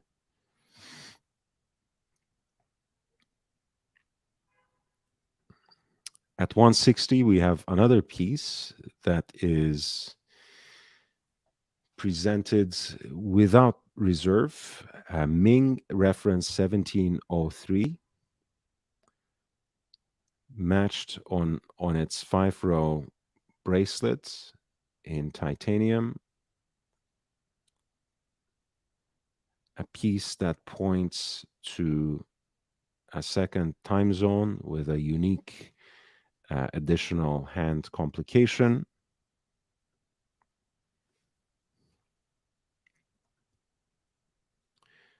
and a plain solid case back that renders some of the specifications of the model and the movements on it. I've heard great things about the bracelets of these pieces, by the way. Apparently, they are really a pleasure to wear. This is lot number 160, a Ming travel time watch, reference 1703, rendered in grade 2 titanium with a matching beads of rice bracelets. The watch is accompanied by its presentation box as well as its warranty papers from 2018, with a case 38 millimeters in diameter and an estimated value of 2,200 to 5,500 in US dollars. Please hit the like button when you can if you haven't done so already. We are closely approaching the 2 hour / the halfway mark.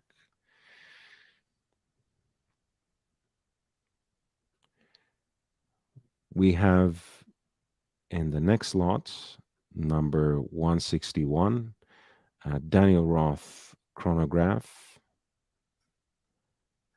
the S247 reference. This piece is one of those stainless steel stunners that were produced in the hourglass era. As I have rehearsed so many times on this channel, Daniel Roth set out on his independent journey around 1987 and toiled away for some years on his own,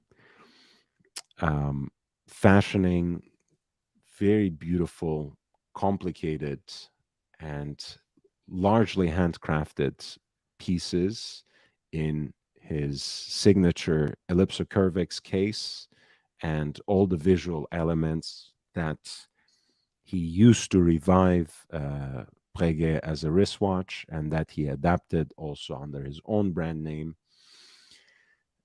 Hourglass came into the picture around 1996 with a cash injection.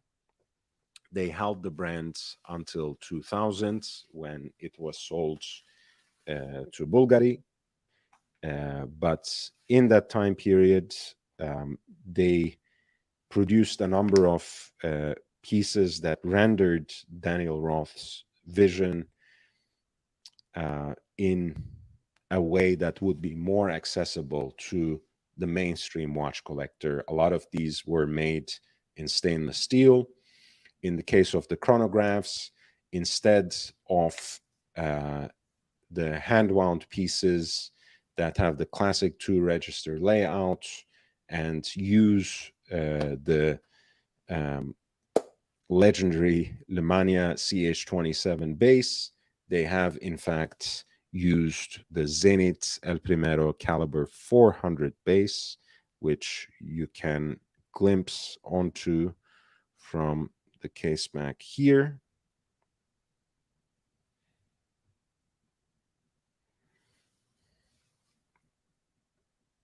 The movement finishing in these pieces can be at best described as utilitarian, which is not at all talking it down, just an honest representation. And here you see the piece presented on a box that in fact harkens to the shape of the case, the double ellipse, and a two-tone silver dial with a kind of anthracite gray that's decorated by the vertical stripes guilloche and the tracks, the scales in a grain brushed detail. I think these are beautiful watches as well. If you like a chronograph and if you like the Daniel Roth case shape. I think these are still wonderful pieces to pick up. This is from right around 1997 at lot number 161 at Daniel Roth's S247 chronograph, built on the base of Zenit El Primero 400 caliber. This piece has an estimated value of 7,700 to 15,300 in US dollars.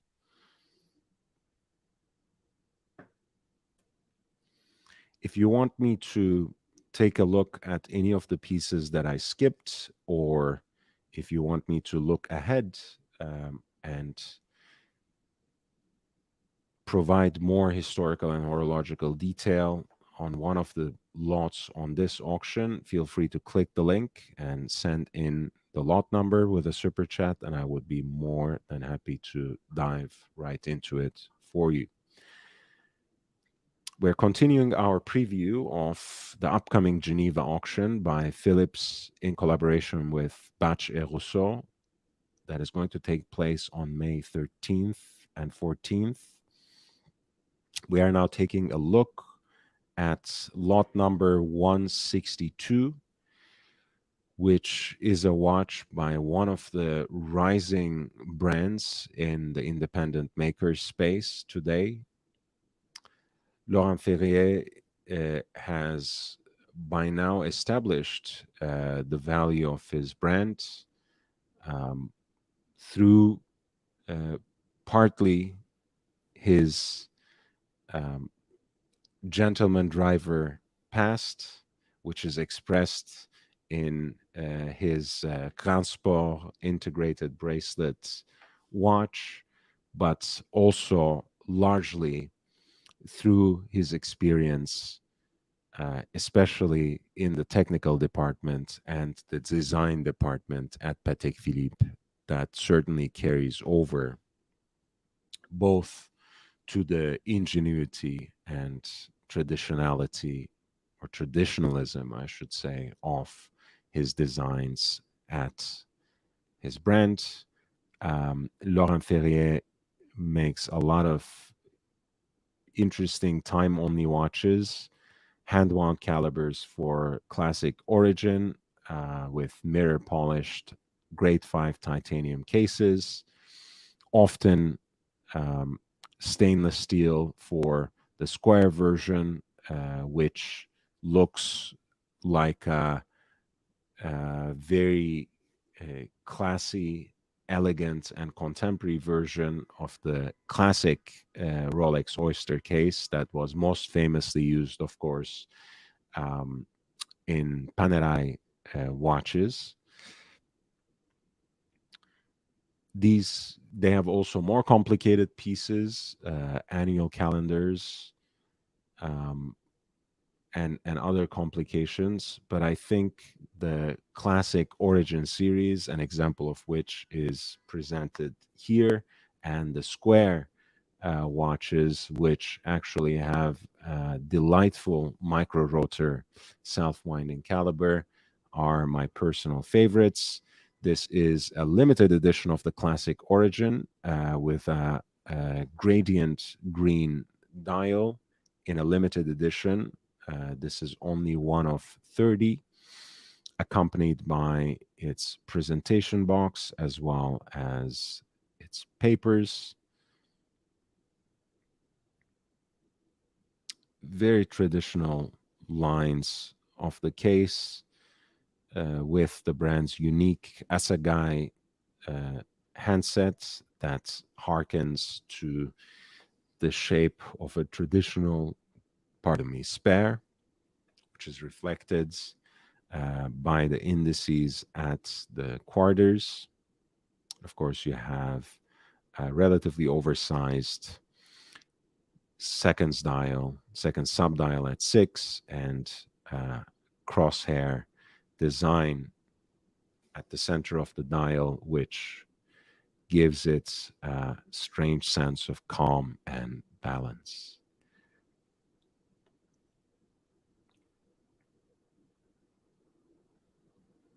The movement is austerely but expertly finished, The pieces have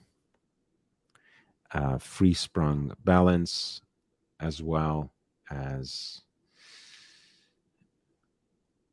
Laurent Ferrier's version of Piguet's natural escapement.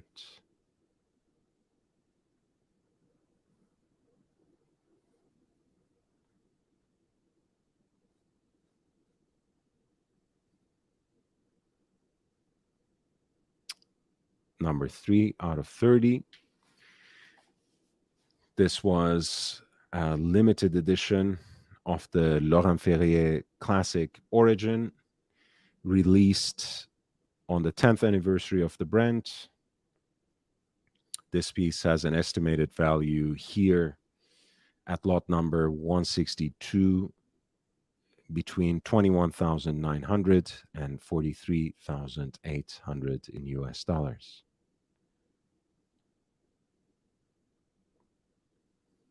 Number 163, we have, should I say it in the Dutch way? We have Groeneveld Remontoire. It is a beautiful piece in a striking kind of two-tone purple dial. Beautiful rosette guilloche pattern at the center of the dial, as well as the small seconds and a kind of barleycorn guilloche for the chapter ring, which serves as an hour track.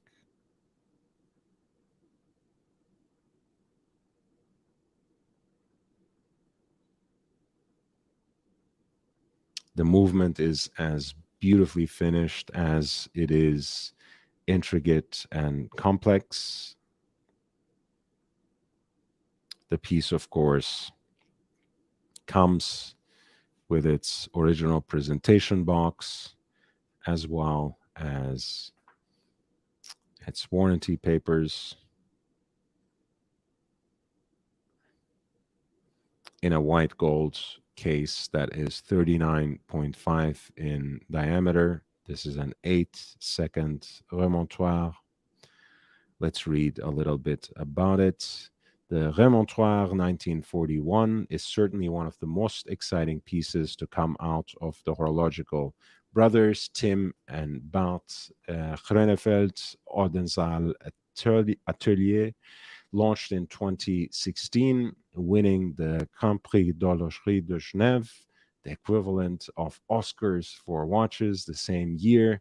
The Remontoire 1941 is devised by the brothers and is inspired by a clock found in the church tower of their native city in the Netherlands, which was maintained and serviced by their grandfather and father, who were both watchmakers. The remontoire mechanism, which was first seen on a wristwatch in the Jean Tourbillon à remontoire d'égalité, is a complex constant force mechanism rarely seen that allows the force driven by the mainspring to remain constant through the complete power reserve of the watch without loss of amplitude at the end of the power reserve. From the mainspring being fully wound to the last minute of the 35 hours of the power reserve, when the stopworks intervenes, the force never fluctuates. The result is that the amplitude and rate remain consistent, leading to superior precision. The movement of the present watch is nothing short of astounding, made in stainless steel, as opposed to the more habitual brass found in watches. It glows with a certain sheen that has become the Groeneveld's signature, with a succession of sandblasted components with polished angles on different levels, with a decidedly architectural appearance, resulting in one of the most stunning horological calibers of the past years. As an added layer of collectability, this present watch is most probably a unique special order with an arresting dial requested by the original owner and made by none other than Comme de Mines SA, which is owned by the Maestro Karivutilainen, finished with guilloche and enameling techniques. The red and black accents give a beautiful and eye-catching appearance like no other. To date, we know of no other example with this dial configuration, making the present watch possibly unique. By now, I'm sure you have become really familiar with this phrase, friends. It's beautiful. Everything is possibly unique. Possibly unique until proven otherwise. Until we dig up the second example to sell at the next auction. This is really beautiful, though, in terms of that particular dial execution. They say black and red in the description. The photograph tells another story. It looks like a very deep, like navy blue for the hour track, and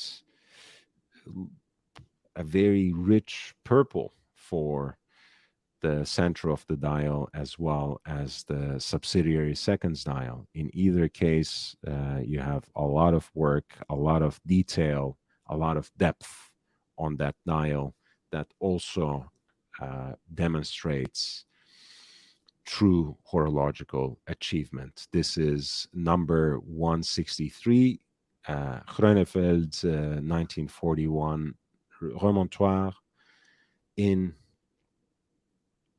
white gold case and the unique stainless steel movement that is finished in this multifaceted and architectural fashion. This piece has an estimated value of 49,100 to 98,100 in US dollars. 164 is one of my favorite watches of all time. The Vagabondage 3. This was apparently a concept that François Paul Jean originally designed for Cartier. That's why the case shape is so much like the traditional Cartier Tortue case.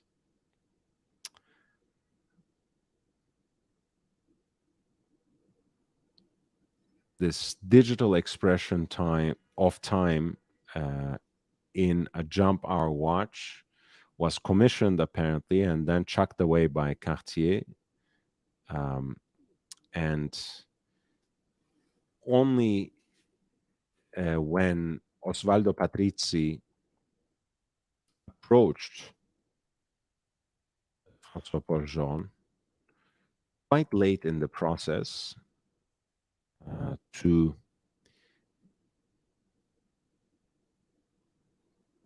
design a watch to celebrate the anniversary of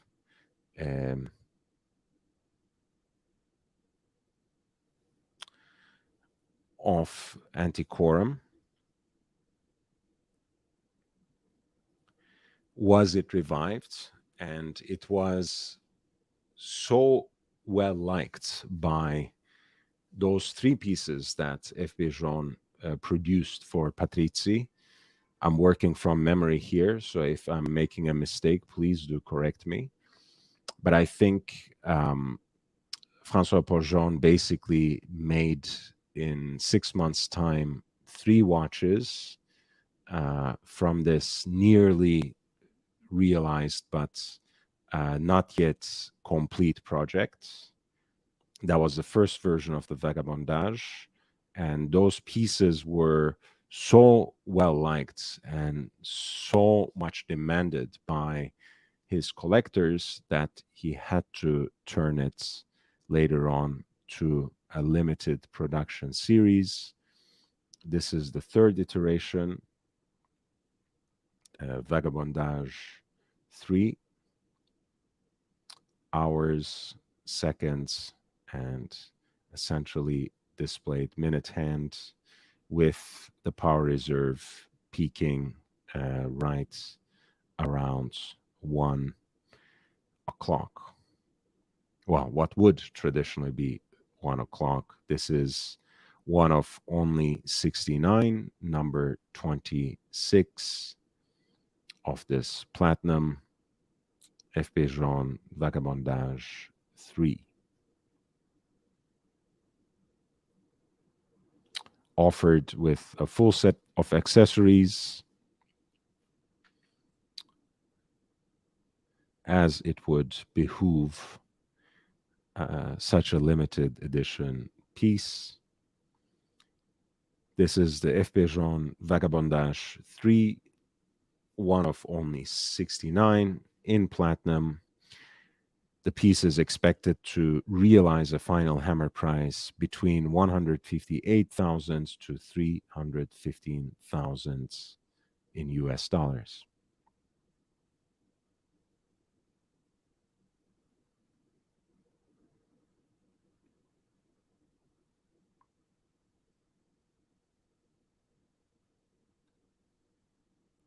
Let me take a quick break. I need to grab some water. And in the meantime, you take a look at this chronomètre résonance.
Welcome back. I'm doing okay, man. How are you doing? The link is there, guys. If you want to join, feel free to jump on the panel. This is lot number 165. It is François Pajon, FP Jaune, chronomètre résonance. This is his unique implementation of the phenomenon of resonance in a wristwatch. Again, this was something that was accomplished in horology before. It was a concept that Abraham Louis Breguet realized in pocket watches that were, I think, some 65 millimeters in diameter. So it was quite an quite an achievement when F.B. Jaune actually implemented the phenomenon of resonance in a wristwatch. You can see how the two balance wheels are so close to each other. Essentially, this is, the simplest way of putting it is this is basically two watch movements in a single case, and those two movements regulate each other through the principle of resonance.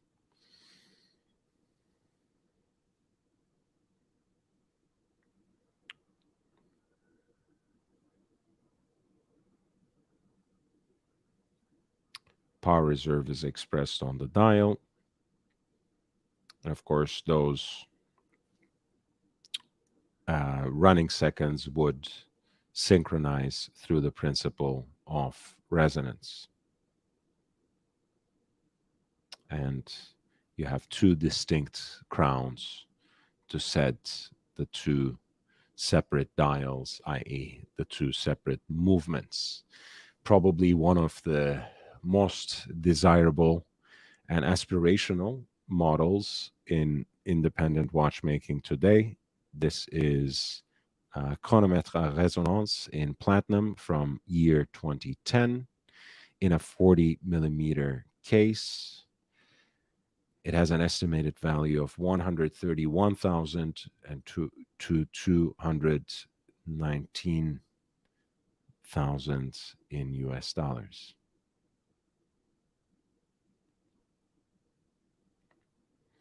At lot 167, we have a very striking piece by Kari Voutilainen in pink golds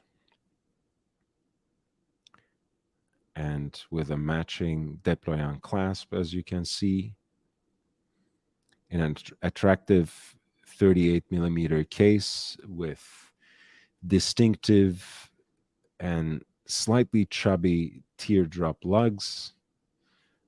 Very beautiful case design that, of course, reminisce back to case designs that were used in Urban Jürgensen, the observatory hands that look like bird beaks, again, in a beautiful combination of heat blued steel and golds, and a beautiful variation of colors on the dial as well, between black and anthracite gray, and of course, gilt tones of the Roman numerals.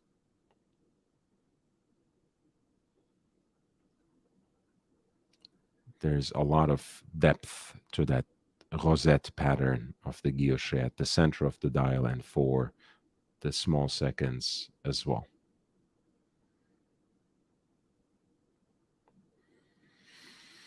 The present Observatoire by Kari Voutilainen is not only a true piece of horological history, but a unique high beat version of his iconic model.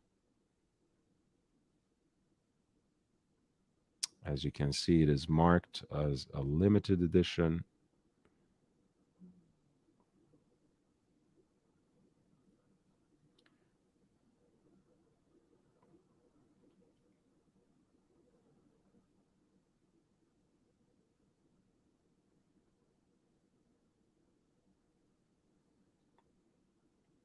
And beautifully finished. After having set up his own workshops in the early 2000s, creating unique minute repeaters and custom-made masterpieces, Kari Voutilainen set out on the task of creating his first model made in a series, a term that should be applied very lightly in this instance, as around only 50 pieces were produced in various metal and dial combinations. Based on a fully reworked Peugeot 260 observatory movement, the Observatoire was awarded the best men's watch in the GPHG in 2007. The Observatoire also sets the design language of all future watches made by Voutilainen: teardrop lugs, superbly lavish guilloche dials, superlative hand-finished movements. Every component in this watch, from the bridges to the tiniest of screws, involves manual labor. May it be adjusted, tolerances, polishing, angling, and so on. The present timepiece in pink gold features an intricately hand guilloche dial and a pink gold plated movement with a crene finish, making it incredible work on polished angles stand out even more. The present Observatoire stands out even more due to the incredible fact that is the only one ever made with a high beat 36,000 semi-oscillations per hour, as opposed to other examples beating at a more traditional 18,000 beats per hour. So 2.5 hertz as opposed to 5 hertz, which is this high beat version. Today, Kari Voutilainen works with a team of watchmakers creating about 10 to 80 watches per year. However, the Observatoire watches involved a huge amount of direct handwork by the master himself, and as such, the present timepiece is even more desirable. This is lot number 160, a high beat Observatoire by Kari Voutilainen in pink gold with an exquisitely finished movement that is itself plated in pink gold with a frosted finish. Of course, the guilloche dial, the hand guilloche dial that has become his signature. Lot number 167 has an estimated value of 65,300 to 131,000 US dollars.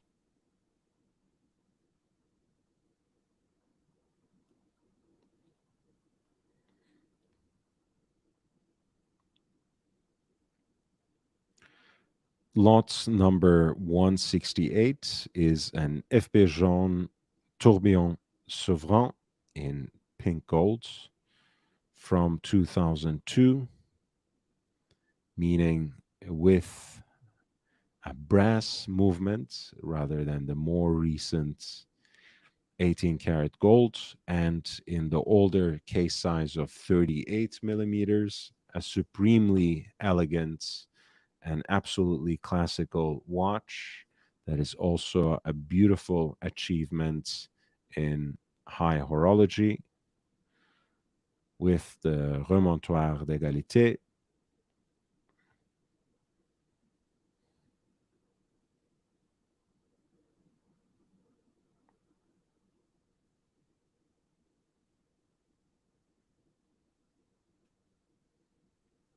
This is lot number 168, an FP Jaune Tourbillon Souverain with the remontoir d'égalité from 2002, making it one with a brass movement in a pink gold case with a silver dial, 38 millimeters in diameter.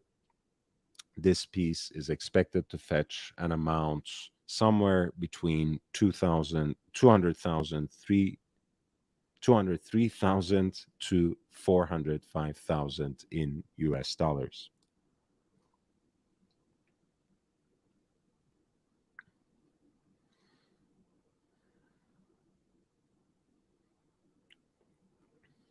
At number 170,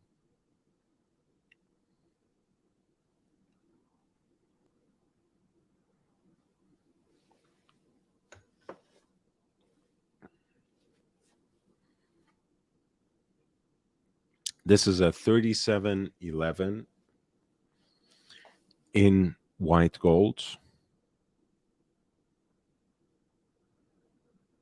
in a 42 millimeter case. Perhaps more like the current 5811 than the discontinued 5711 in terms of its proportions. Let's read about it. This is a piece from 2005 with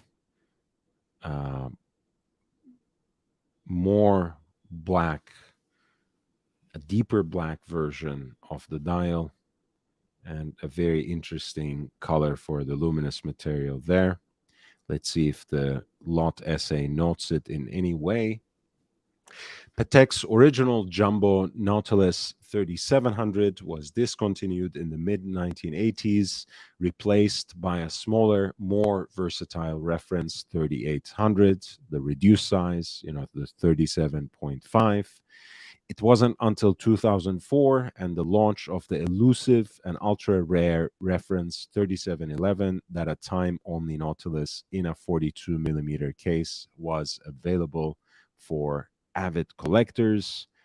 Every bit a Nautilus with its porthole shaped case, integrated bracelet, and straight ears. Reference 3711 was more than a remake of the iconic reference 3700. It was offered only in a white gold case, but slightly thicker to make room for a sapphire case back, and it saw the addition of a second sand. More importantly, what truly sets it apart is the black dial as opposed to the blue-gray dials of the 3700 and the later reference 5711. Made for only 2 short years until 2006 and the launch of the new Nautilus models to commemorate the 40th anniversary of the design. The reference 3711 remains a rare bird within the Nautilus collection. Few examples were manufactured, and the reference is very rare. I have said,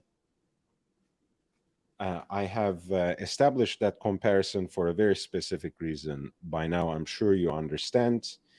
The 5811 in many ways will resonate with the fate of 3711.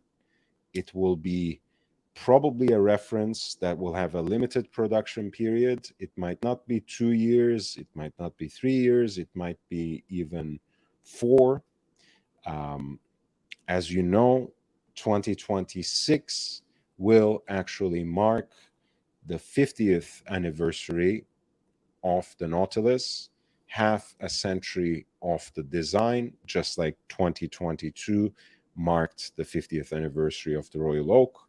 So my guess is that 5811 in white gold will probably be produced for a limited amount of time, probably for about 4 years, after which it will be discontinued, giving way to a stainless steel reference. That's just a guess. That's just speculation based on historical information, based on precedents. It may well be that the new stainless steel version might not be a new reference. It might just be 5811A. It might be something that has a few cosmetic modifications and introduce a new reference, perhaps like a 6711 or 6811, who knows? Just wild guesses at this point. But I think the story of 3711 gives us a few different clues in trying to chart out and trying to understand where Patek might be going with their flagship watch, whether they admit it or not. That is the case by now. The Nautilus over the next few years until they hit the 50th anniversary of the piece.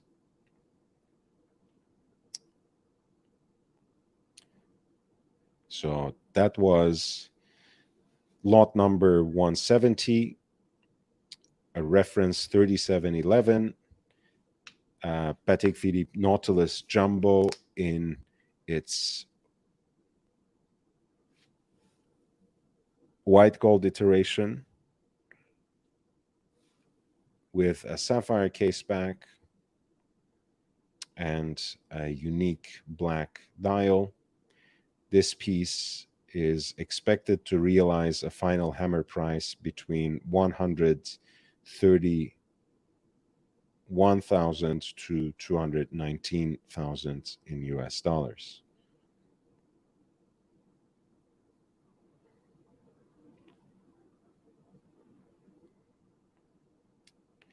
Number 173, speaking of anniversaries, this year is the 70th anniversary of the first modern dive watch, namely the Blancpain 50 fathoms, which was designed by Jean-Jacques Fichter. And here is a fantastic example in that unique and very balanced layout that has the oversized Arabic numerals at quarters, 12369, the diamond at minute 60 on the rotational dive time bezel. And this is clearly a piece that was supplied by Lip. Bakelite bezel, black lacquer dial, generous application of loom on the dial, and the handset to enhance legibility underwater. This is a very early example indeed, in 41 millimeters and from 1955.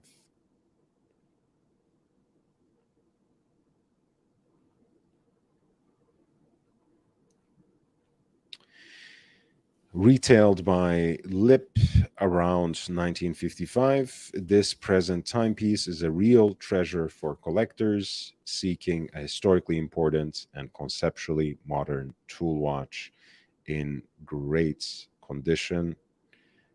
This one is not for the faint-hearted, and look how beautifully preserved the case is, presented here on an old school Tropic rubber strap.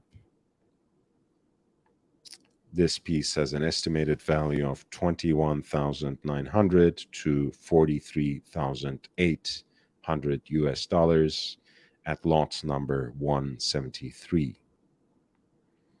Please hit the like button. I would really appreciate it if you haven't already done so. Ever so slightly, it helps me boost the channel and hopefully help me get to that next level. It's not too far. I'm getting there, but I do need your help. So that's the smallest thing you can do for me, and it is for free, and it does make a world of difference. Of course, you can always contribute to the channel, and you know how to do that because it's included in the video description, and I'm actually going to drop it to the chat now if you would like to help out. As you know, this is a completely independent platform, purely at the behest of its audience, working for its audience. I don't have any sponsors, at least not yet. I'm certainly not in the pocket of the industry.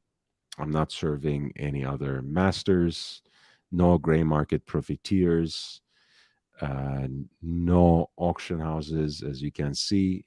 As much as I cover them, as broadly as I cast the nets, I'm always fair. I always alert you to the phrasing in the presentation, and I always try to lead you to multiple sources so you can make the final decision yourself and you can make an educated decision as a customer when you actually decide to part with your hard-earned money. This is lot number 174.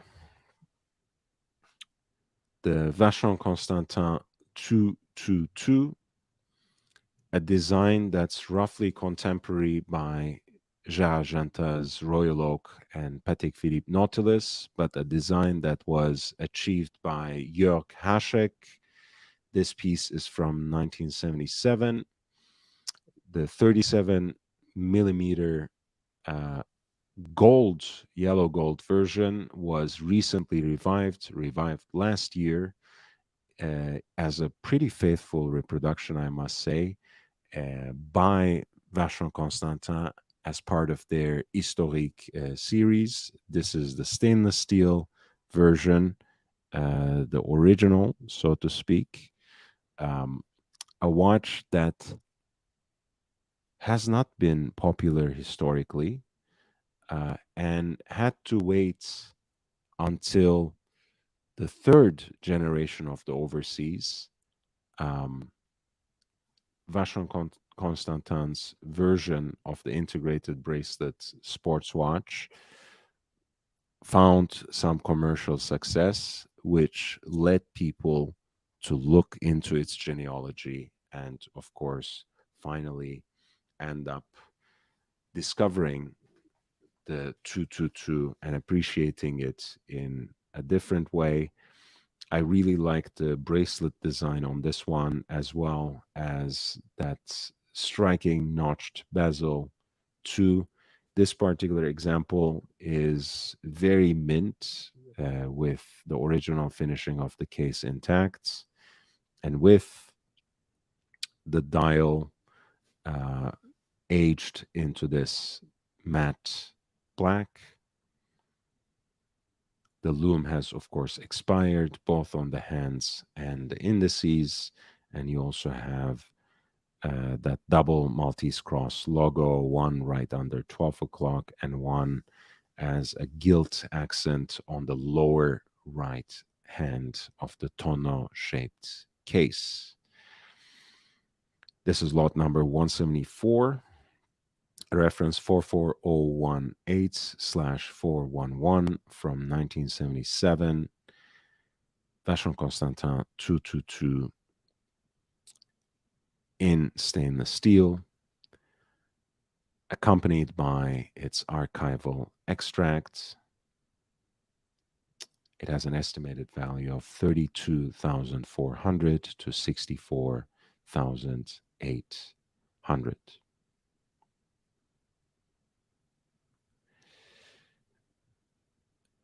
A couple of details about, a couple more details, I should say. I talked about the Hashek design.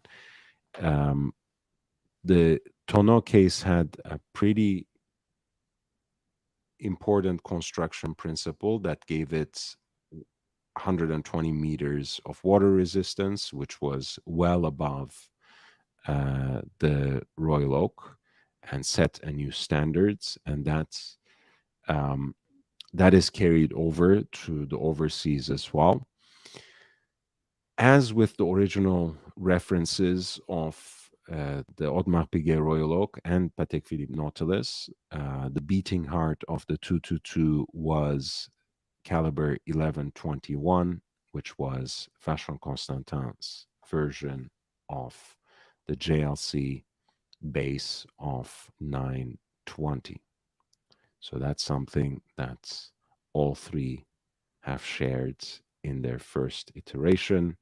There is a two-tone version also listed at this auction as lot number 176, and that piece has an estimated value of 27,000 to 53,900 in US dollars. It is from year 1986. Number 175 is Hoya Monaco Dark Lord, as it's called. This is a model that was revived last year by Tag Heuer, but this is the original collectible from 1975.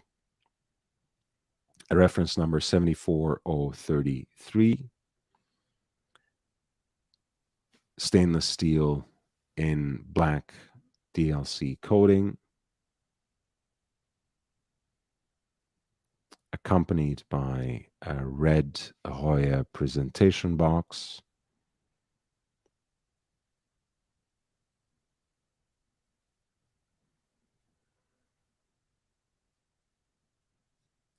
Very well preserved in this instance. Of course, Hoya Monaco has a very specific genealogy. It was, in fact, one of the first chronograph watches with an integrated self-winding caliber, and its unique case actually was also the achievement of the first waterproof integrated self-winding chronograph. So the Hoya Monaco, beyond its mythical status, beyond its iconic association with Steve McQueen, especially on the sets of the movie Le Mans, has also this important place in history.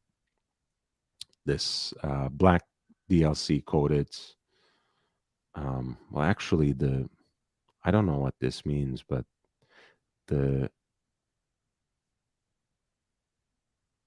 description says Dark Lord is not PVD coated, as many ought to believe, but it is actually black coated. I don't know what the difference is. I don't know what it means to say.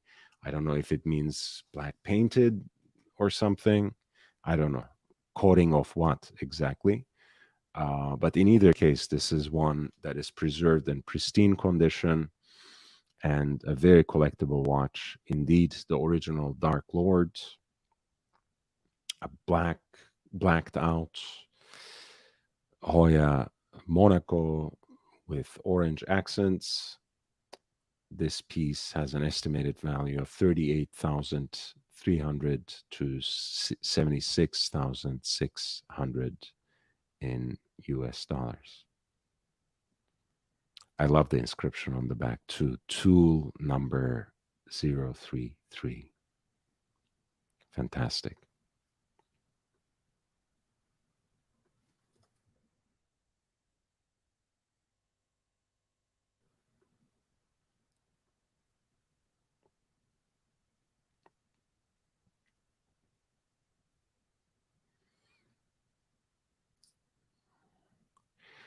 At lot 177, you have one of my favorite Vacheron Constantin watches. I like it for a number of reasons, but first of all, for this caliper like stacking of the hour and minute hands, both of which are retrograde. I also love the Clausenet enamel dials on this Mercator series, which of course harken back to that German cartographer. This is apparently a yellow gold example that was part of a unique 7-piece prototype series. Let's read about it, but this piece was also serially produced, of course, but I really love the expression of time on these, which might not be the most practical to read, but certainly interesting to observe when the hands snap back and forth. This is the hour scale, and that is the minutes. The case is absolutely beautiful with the drooping fluted lugs, or rather, I meant to say stepped lugs, and a classic 36 millimeter case diameter.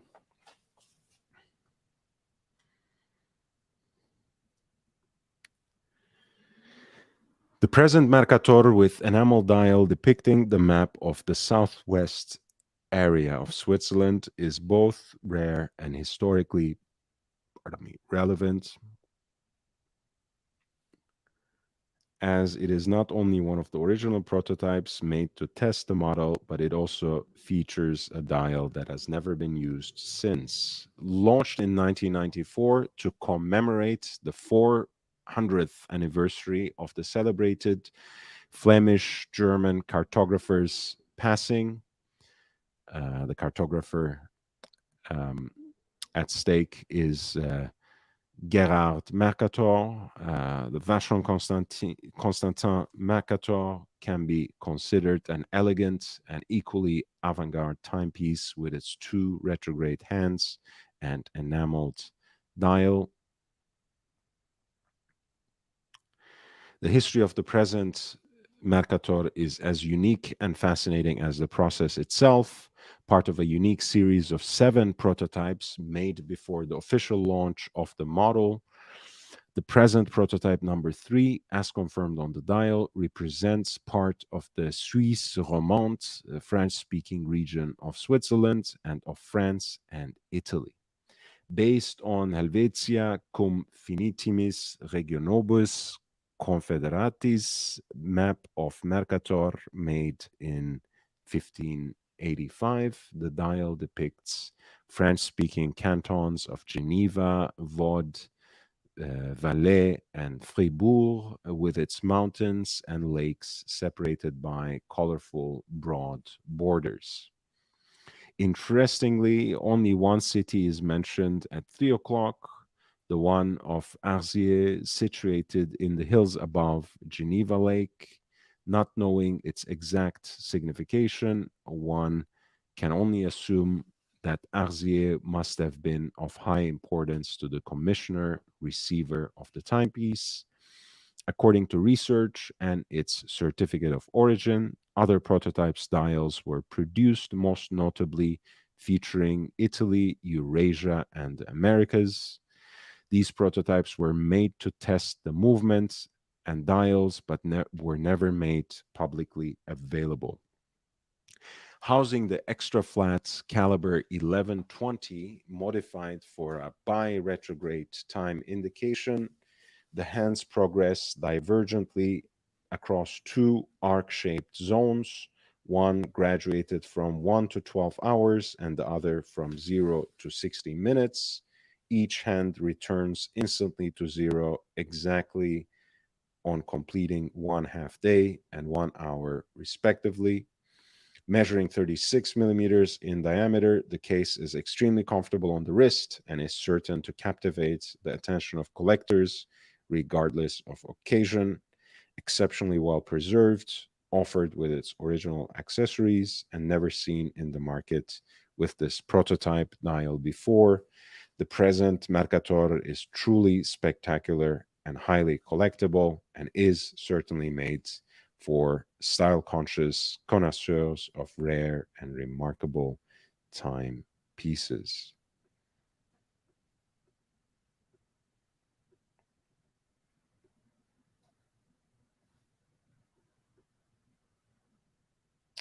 Really beautiful pieces, these Mercator pieces. Lot number 177, a Vacheron Constantin prototype Mercator, reference 43050, in a 36 millimeter yellow gold case. Its unique bi-retrograde hands to express hours and minutes. This piece has an estimated value of 21,900 to 43,800 in US dollars.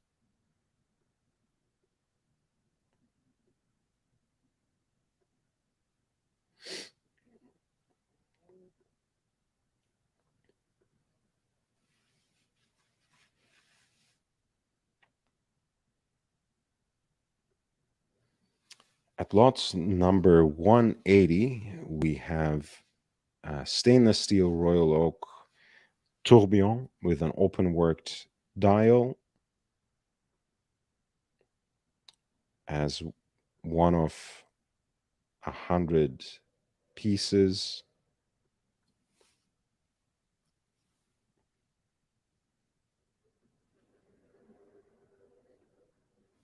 It is a reference 26518 ST. Let's talk about it.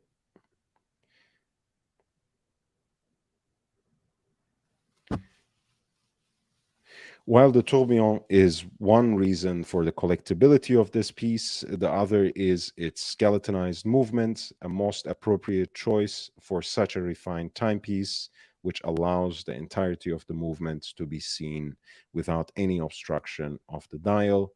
epitomizing Audemars Piguet's skills to realize a true masterpiece of mechanical art.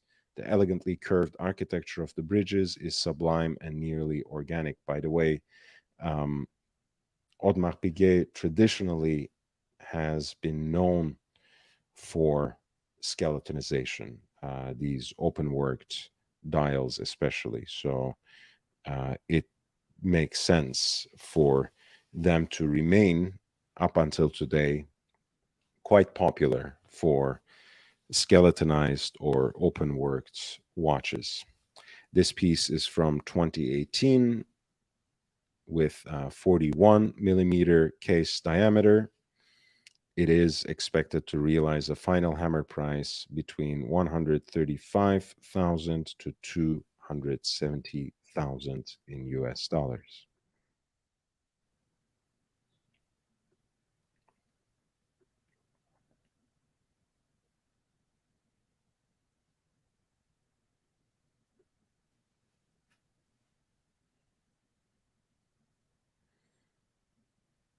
We have once again one of those elusive double sealed that include a video of its first opening.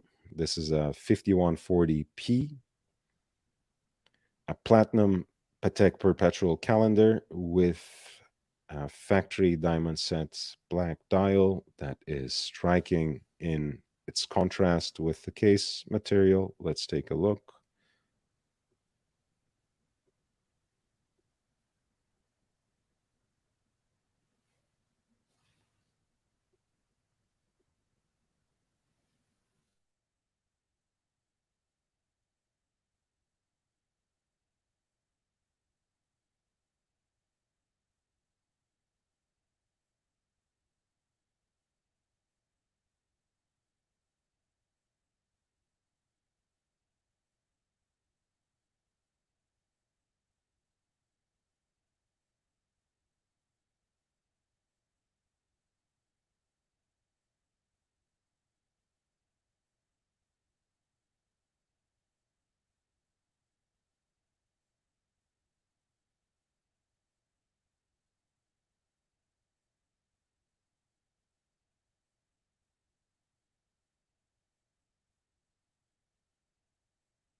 Mm.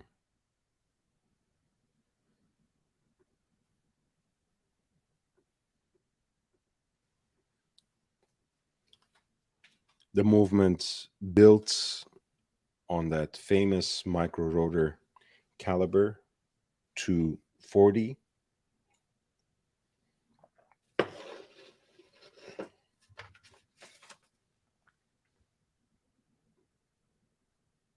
This is lot number 181, Patek Philippe perpetual calendar in platinum with factory diamond set black dial.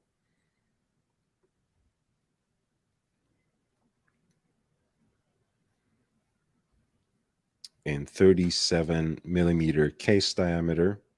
Lot number 181 is expected to fetch an amount somewhere between 45,000 to 90,100 in US dollars.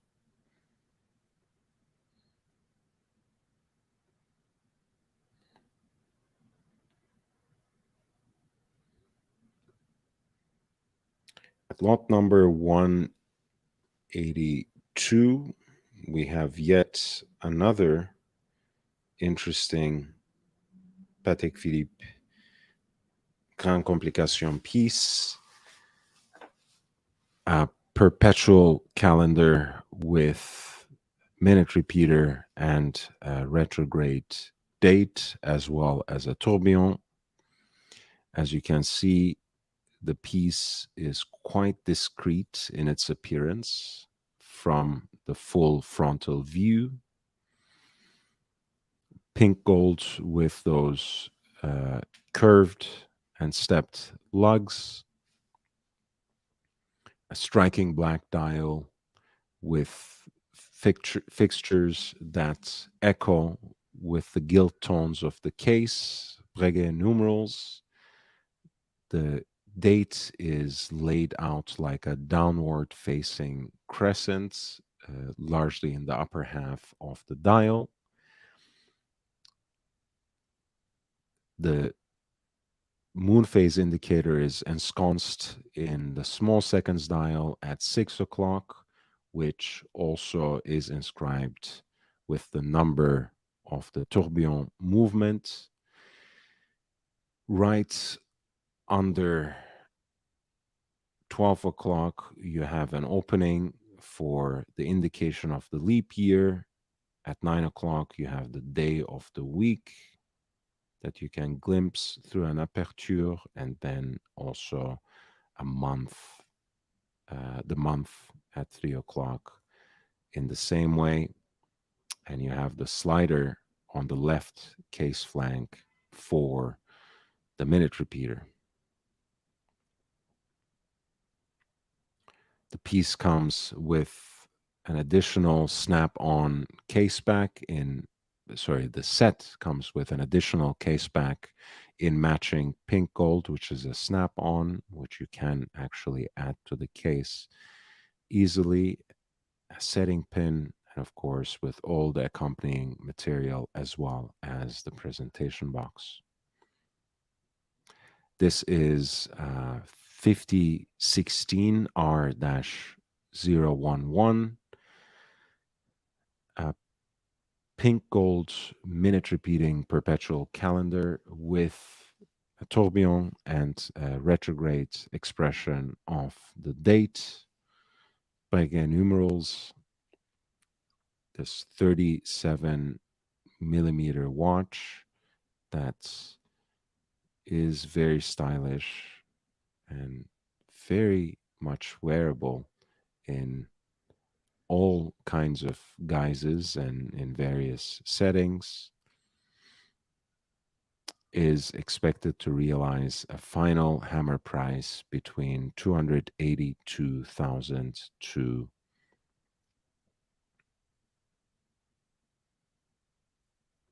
563,000 in US dollars.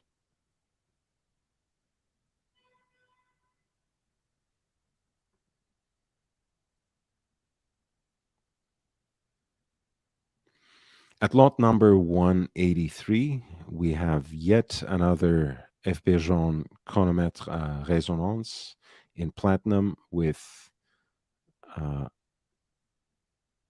very warmly patinated champagne dial that's now tends towards salmon.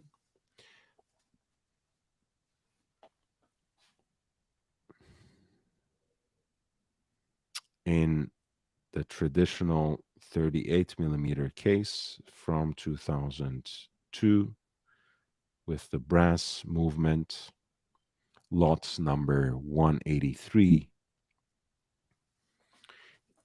has an estimated value of 169,000 to 338,000 in US dollars.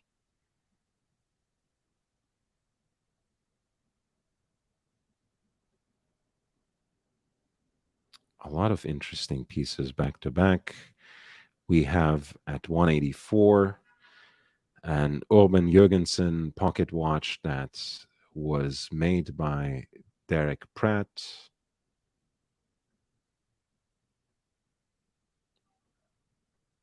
This is a perpetual calendar minute repeater in yellow gold.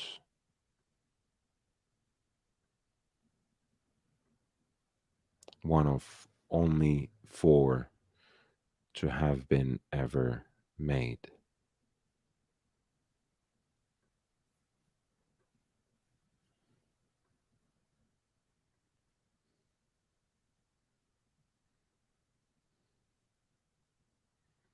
59 millimeters in diameter and manufactured around 1985.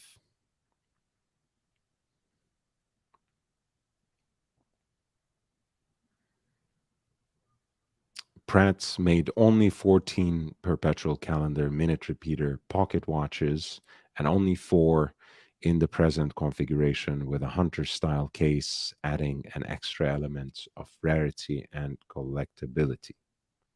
An ode to traditional artisanal watchmaking in its purest and most exciting form, the present masterpiece is a must have. The good folks at Phillips write beautiful finger bridges that harken to the architecture of old school pocket watch designs.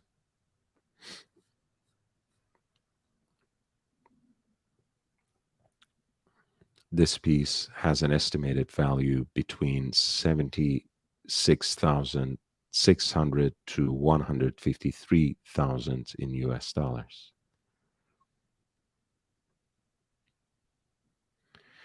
$185 is Chronomètre Optimum by F.P. Jean in platinum. Of course, chronometer with a constant force mechanism, remontoir d'égalité, and the BHP escapement, accompanied by its original warranty and the presentation box. Let's take a look. This is a very unique and masterful piece. The Chronomètre Optimum was first conceived as an idea in 2001. However, the first example was not released until 2012. A showcase of watchmaking proficiency, this piece adopts concepts from other Jean models, the double barrel layout from the Chronomètre Souverain, the remontoir d'égalité from his tourbillon wristwatch. The Optimum is to be considered Jean's ultimate technical essay on precision, reuniting the most efficient chronometer solutions from previous models and then adding to them a new escapement. The solid 18 karat pink gold movement features indeed the patented BHP biaxial high performance escapement inspired by the works of Abraham Louis Breguet, great source of inspiration for Jean, also due to his formative years restoring antique timepieces in Paris. This natural escapement employs 2 escapement wheels, thus biaxial, rather than the usual single one. The solution, coupled with special design geometries, allows for the movement to function without lubrication and ensures more reliability overall and less wear and tear.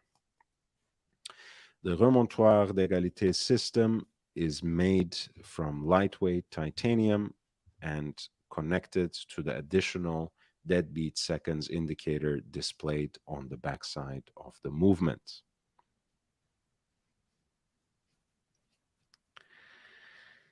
The movement is capable of 70 hours of power reserve when fully wound, with 50 hours possible without loss of amplitude.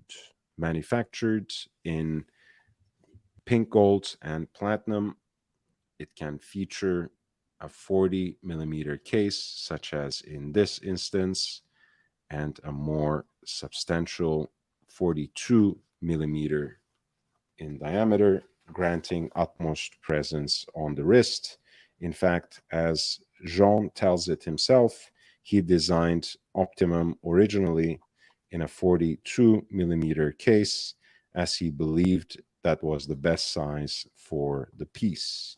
Without a doubt, a technical marvel, Jean believes that a chronomètre Optimum will continue to keep accurate time for hundreds of years given proper care and maintenance. Once again, you have here where traditionally 9 o'clock would be a continuous running seconds, a small second subdial, so to speak. And then on the case back, through the exhibition case back, you actually can glimpse onto this deadbeat seconds dial, which is an oversized subdial that is, of course, moved by the 1 second remontoir d'égalité.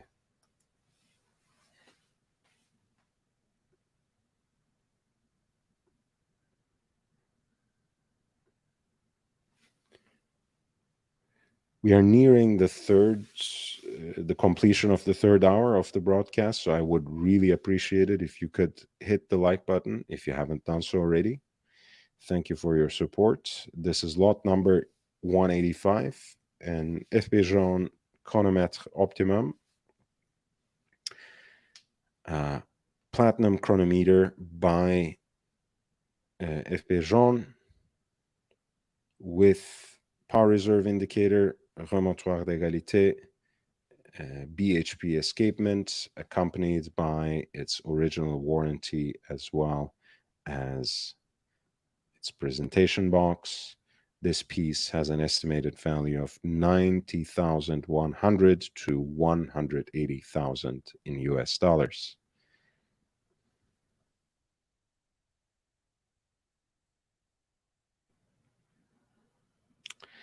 At 186, we have a piece that's one of my favorite to be designed by Daniel Roth.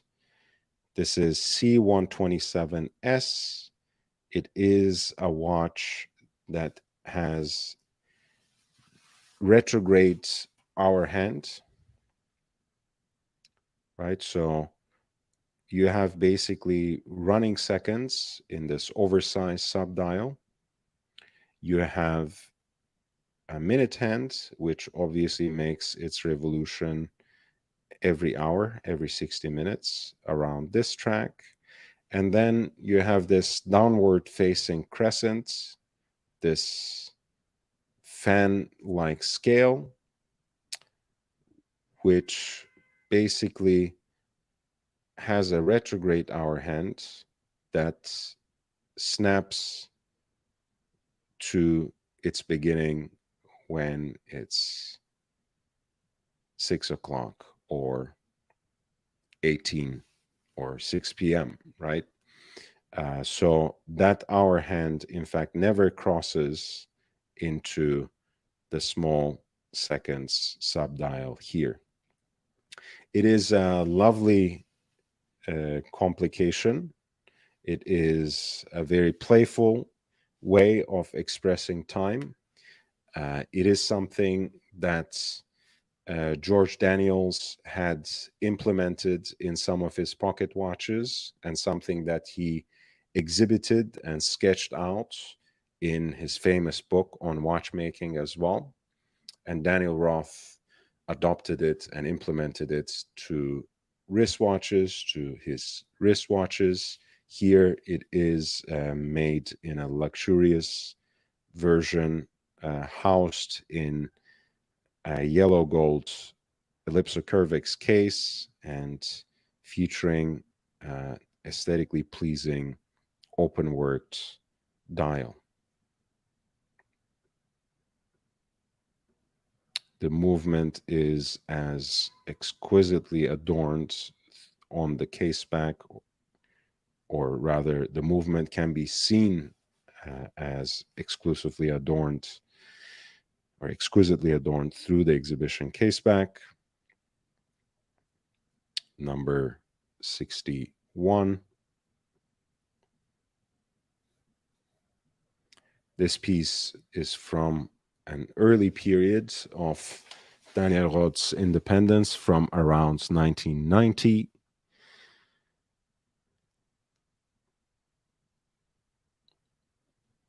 And it has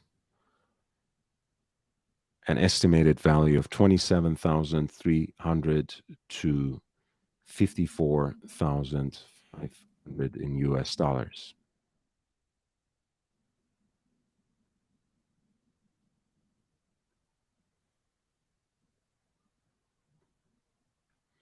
$187 is again one of my favorite pieces.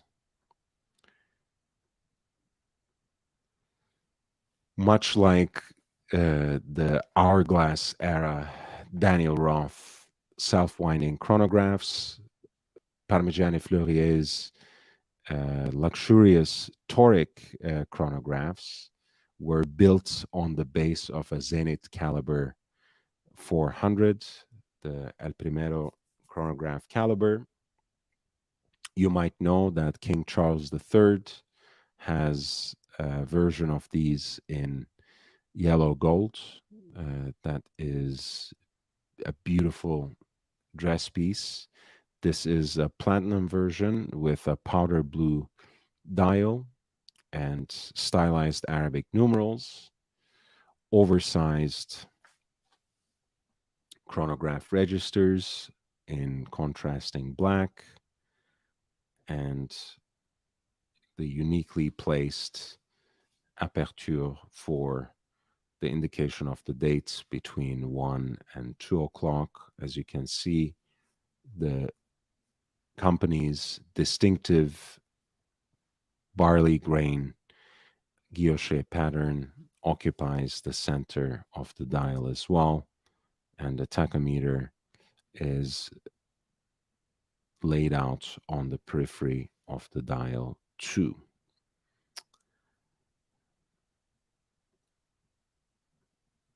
Here's a look onto the caliber 400Z here, that has the custom Parmigiani Fleurier rotor in full gold, again carrying the medallion as well as that Grain d'Orge guilloche pattern. This piece comes with its original guarantee papers and presentation box in a stunning and rare platinum execution. The toric chronograph here is expected to fetch an amount somewhere between 21,900 to 43,800 in US dollars. One of my absolutely favorite aspects of this watch, of course, in addition to the sapphire cabochon on the crown, are the teardrop shaped lugs, as well as the double stepped bezel, which is finely decorated by fluting. It's a beautiful, beautiful prestige chronograph built on an ever reliable and dependable Zenith El Primero caliber 400. This is lot number 183, the Parmigiani Fleurier Parmigiani Fleurier toric chronograph in platinum with an estimate of 21,900 to 43,800 in US dollars.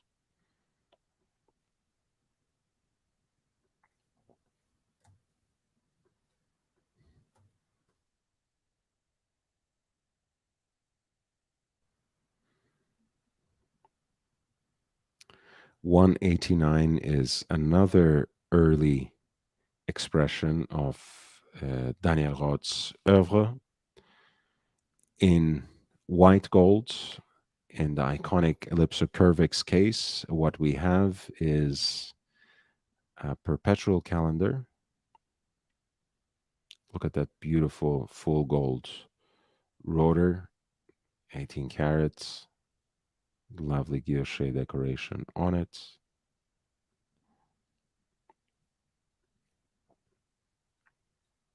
Again, you have those vertical stripes on the dial in this anthracite gray. leap year indicator at 6 o'clock that is combined with the pointer date. The openings for the day of the week and month are laid on that same arc. The moon phase is indicated through an opening right below 12 o'clock, and the arrow hands are beautifully heat blued in that style that Daniel Roth adopted and adapted when he was, pardon me, busy reviving Breguet through most of the 80s.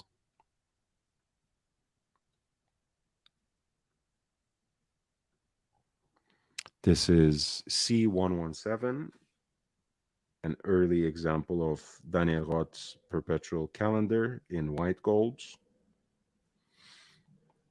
This piece has an estimated value of 27,000 to 53,900 in US dollars.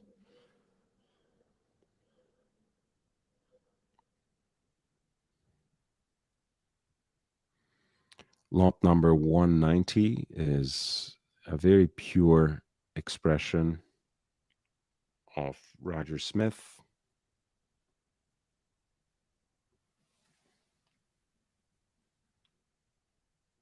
Hey, Gundog, I appreciate you as well. Thank you for dropping by.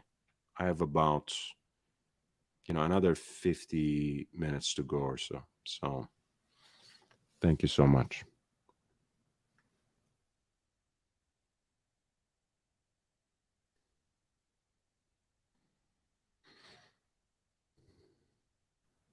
So I was talking about the Roger Smith here in pink golds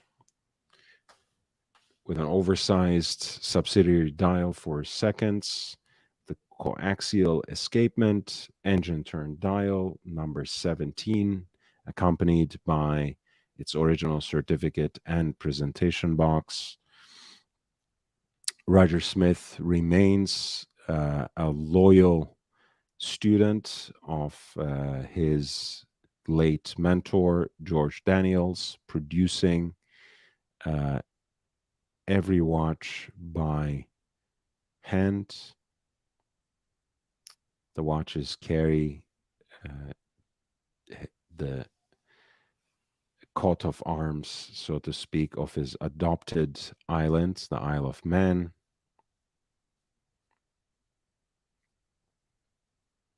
Look at that beautiful movement.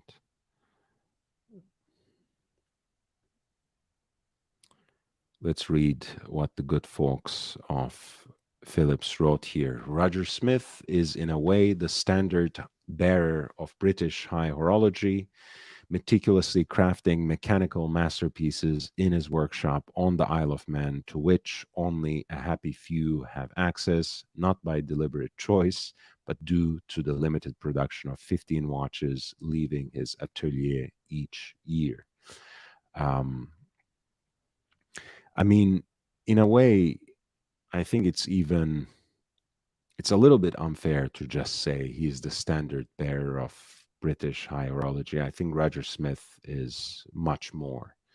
In a way, along with people like Philippe Dufort, he's the standard bearer of independent watchmaking, because here is a guy who actually does everything by himself.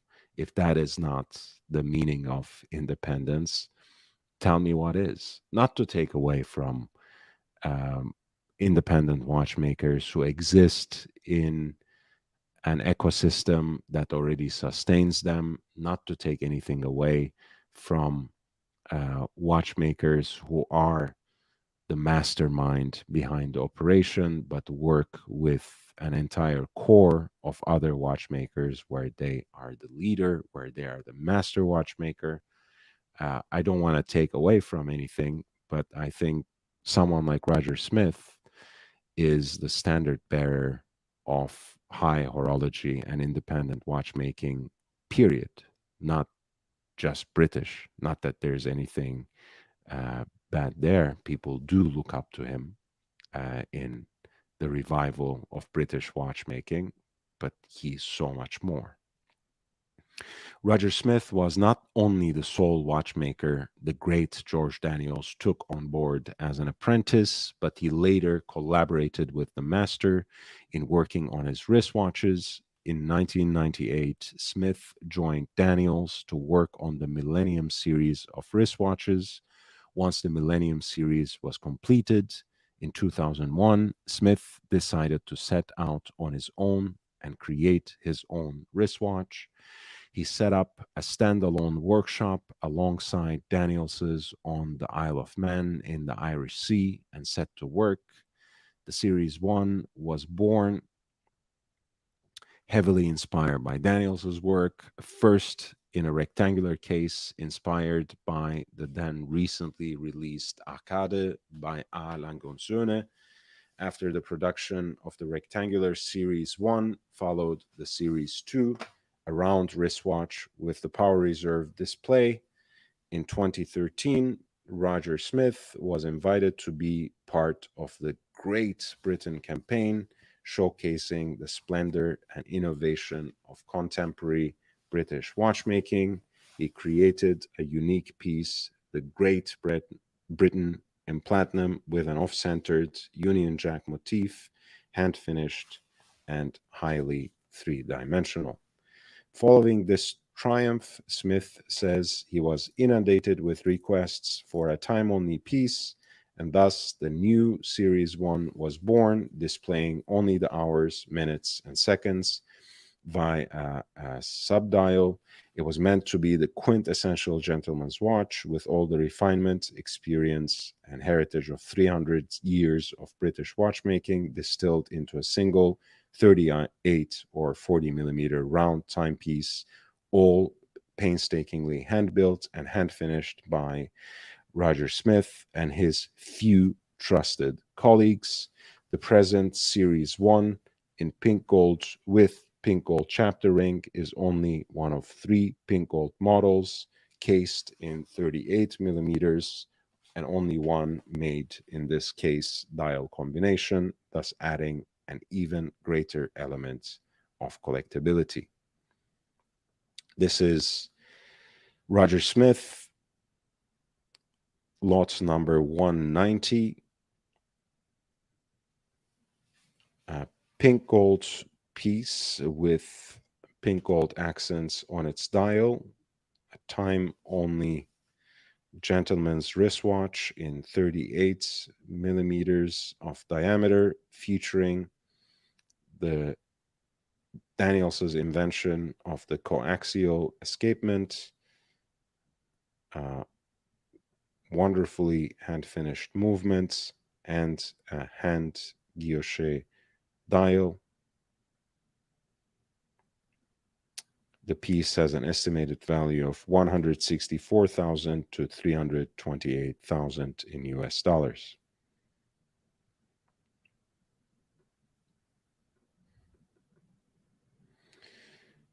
It is, as you might know, the 30th anniversary of the original Royal Oak Offshore, the Beast, the 42 millimeter chronograph that was designed, that was iterated by Emmanuel Guet through Gérard Janta's original design. This 42 millimeter chronograph featured an exposed rubber gasket under the bezel and rubber appointments on the chronograph pushers as well as the crown, and a different kind of depth experience on the dial, as well as a more muted finish on the integrated bracelet of the watch.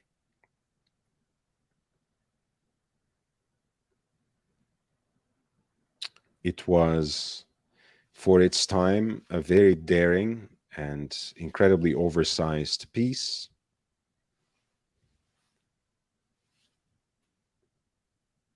As an early example of the Royal Oak offshore, it doesn't even carry the inscription offshore, as you can see on the back. A very early production, as the number there can testify. In stainless steel, of course, with the reference number 25721. It comes with its archival extract as well as its presentation box. This piece has an estimated value of 28,200 to 56,300 in US dollars.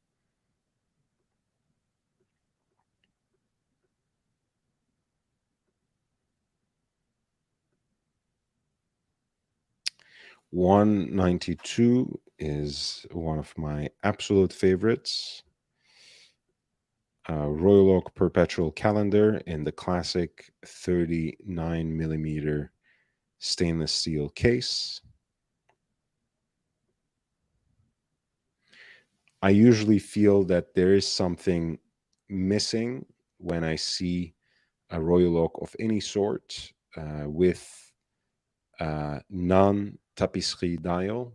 But in this case, there's something about the largely monochromatic expression of this watch that is only interrupted by the night sky of the moon phase indicator, which resonates beautifully with these micro hands that indicate the months, dates, and day of the week.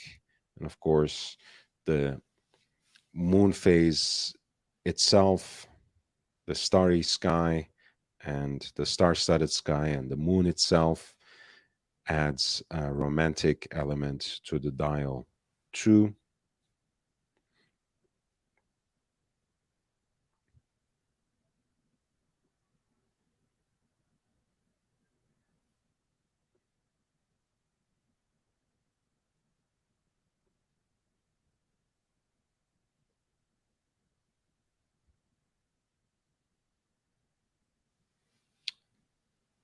The implementation of the perpetual calendar module on the Royal Oak design was very masterful and quite an achievement because it fit in that 39 millimeter jumbo case, even as it preserved a slender profile, a very, very thin watch, especially for its time.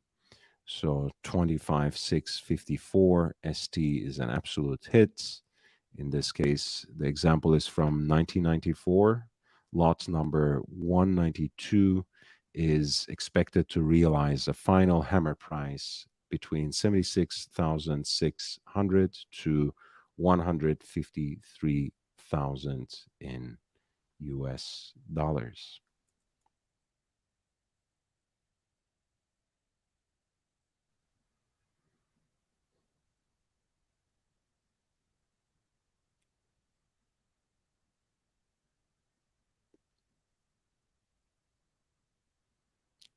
There are a few beautiful Rolex chronographs, but I'm going to focus on one that carries a very important piece of history, reading also from the description that is penned by the good folks at Phillips. This is the Rolex chronograph that is called the POW, after prisoner of war.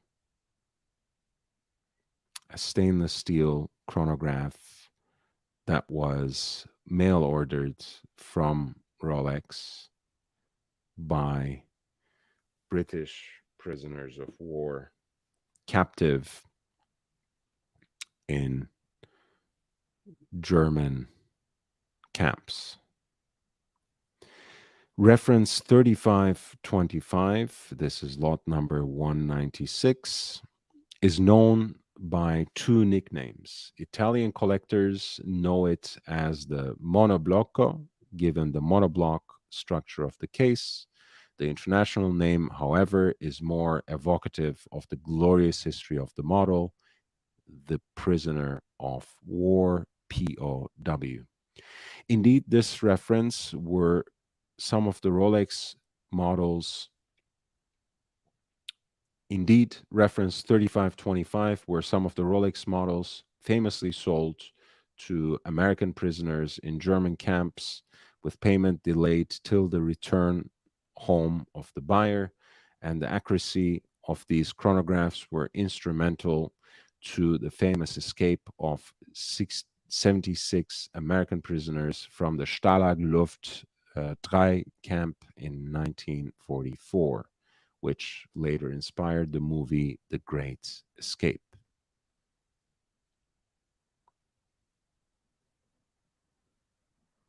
With this in mind, it becomes apparent how the present example is one of the most intriguing timepieces to grace a sales room. Consigned by the original owner, squadron leader Michael Stewart Dickens, Royal Air Force's pilots. It was strapped on the wrist for most of his career through the 1950s. In fact, it is accompanied by a number of absolutely mind blowing military accessories, including a 1950s headphone equipped leather helmet, two military berets, a number of medals and insignia, and most notably, three pilots' logbooks from the 1950s.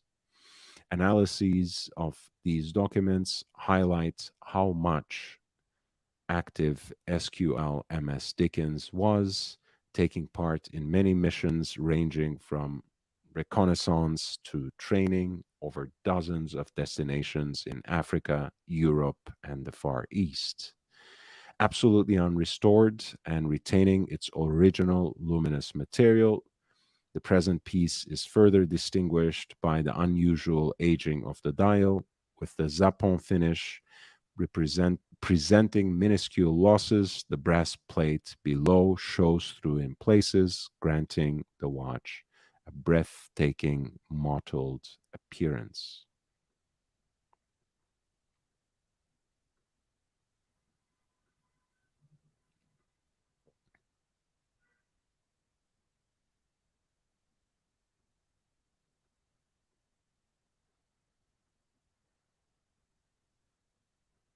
What a striking watch. I mean, the connection of the reference to prisoners of war in German camps, the fact that Rolex let them order watches, mail order watches, basically for free. Well, I mean, until they made it back home.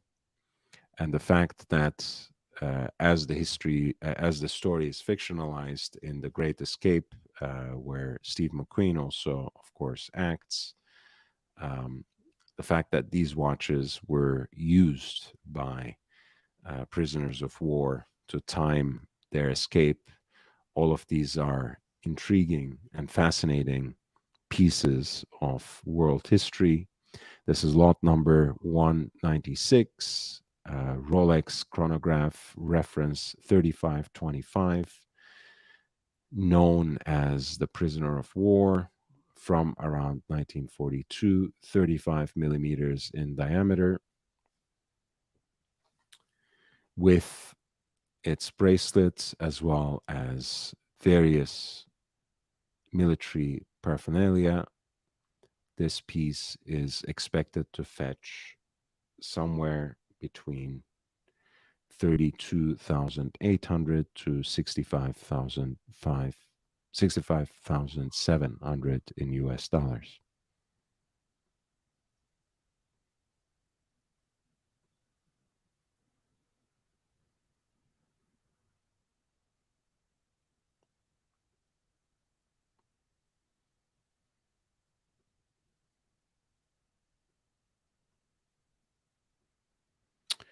At 193, we have a beautiful example of a 6240, a panda, so to speak, with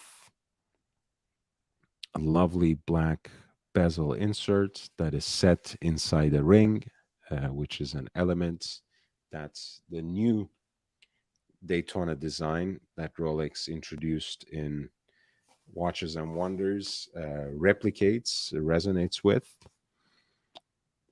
This piece is from 1965.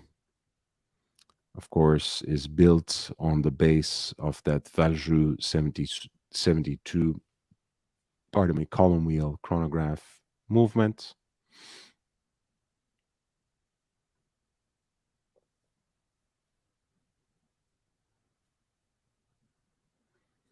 This is Rolex's caliber 722.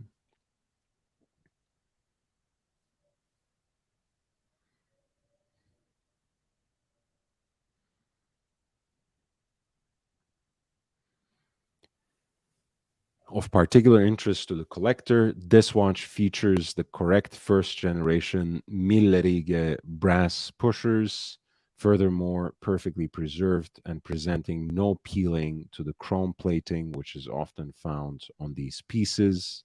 The fact that the Millerige pushers are coupled with an equally well preserved Mark I bezel is the cherry on this superb horological cake. There we go. You can kind of see how the pushers are a different material than the stainless steel elements of the case, as well as the crown, of course. And the bezel insert is indeed very nicely preserved, and so is the dial.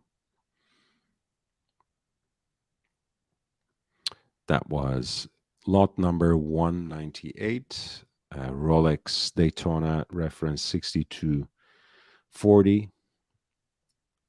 It is expected to realize a final hammer price between 53,900 to 108,000 in US dollars.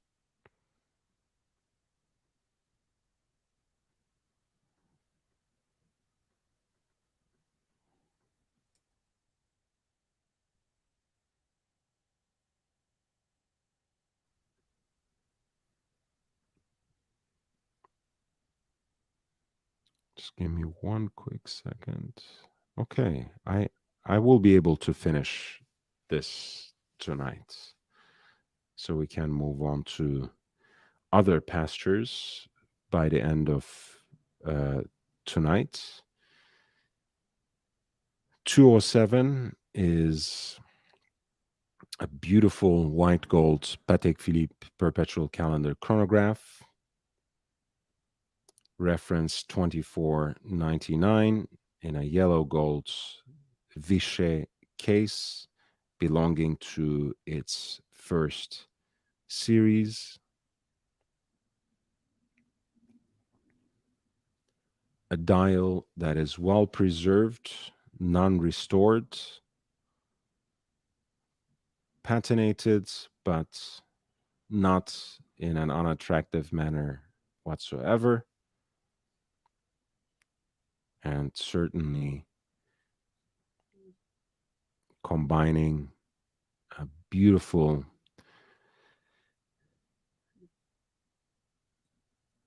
combination of gilt and heat blued tones on the dial,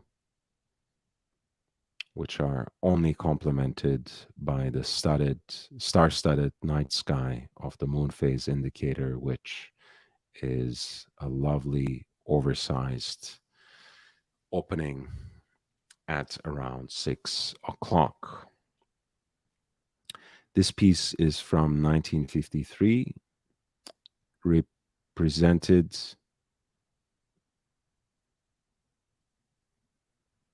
in a 36.2 millimeter case.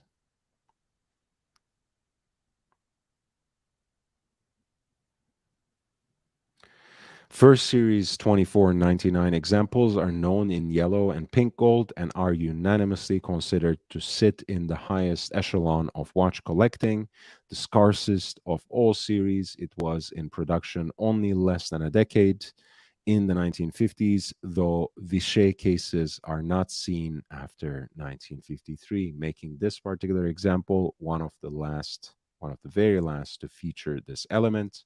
The present wristwatch backs its importance as a model with absolutely unrestored and highly attractive condition. The case is in stupendous shape, perfectly maintaining the Luxus architecture, so definitive of this model, but also so sensitive to polishing and sporting an extremely crisp hallmark behind the top left lug, and another one protected by the back, thus in its great condition is to be expected, as well as a sublimely preserved circular satin finish to the back. This is how it looks on the wrist. Look at that. Beautiful.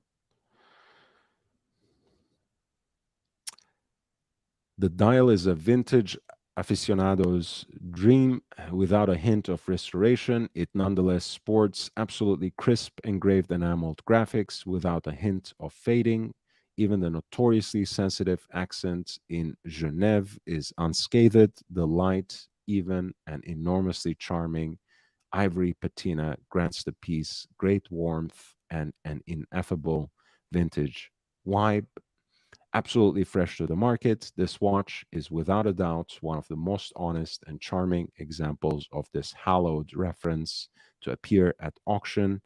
It is furthermore consigned by a descendant of the original owner and, in fact, can claim the title of royal timepiece as the consigner happens to be one of the last scions of an historical royal lineage. Love it when they hint at something but can't quite disclose. I love that sort of mystery. This is lot number 207. It is a Patek Philippe perpetual calendar chronograph, reference 2499 in yellow gold from the first series with the early Vichy case in 36.2 millimeters in diameter. This piece is expected to realize a final hammer price between 878,000 to 1,760,000 in US dollars.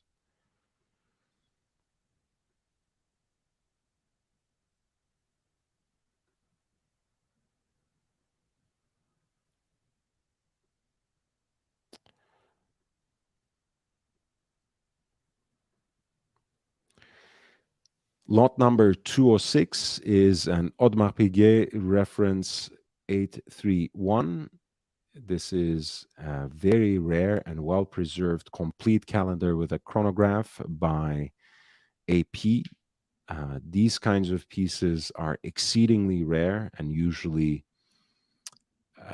results of a special order when it comes to Audemars Piguet, especially from that time period, 1943.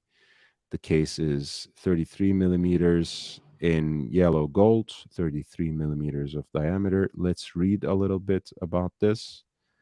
Audemars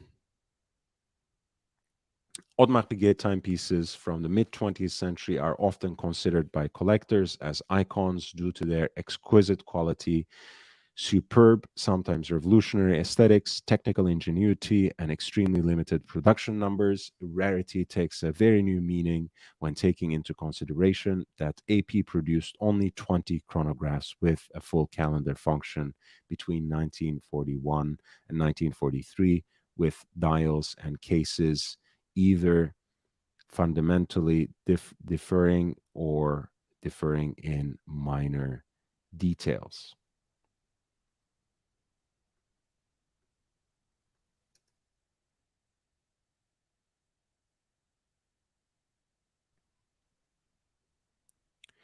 Such a small production, combined with the little information publicly available about the topic, resulted in a very obscure field until the publication by AP 20th Century Complicated Wristwatches, which combines all available archive information on these pieces made by the company during the past century. Thanks to AP's efforts, new information about the models produced is available. According to the said book, the present photo reference 831 was made only in 10 pieces, of which 8 were in yellow gold. So this is one of 10 or one of 8. However you slice it, it is a very, very rare piece indeed.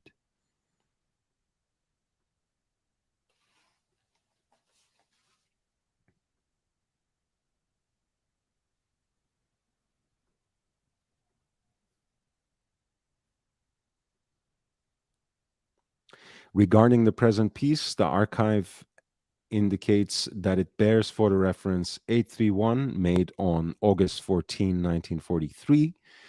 The design of the watch is a gem of equilibrium and balance. The short, thick lugs and large opening to the dial give it definitive wrist presence, whereas the three-tone dial with its cream main plates, salmon chronograph indicators, and silver calendar section provide an incredible theatrical and charismatic effect. The masterpiece's sleek style, along with its superb condition and rarity, make it amongst the most attractive vintage wristwatches a collector could hope to own.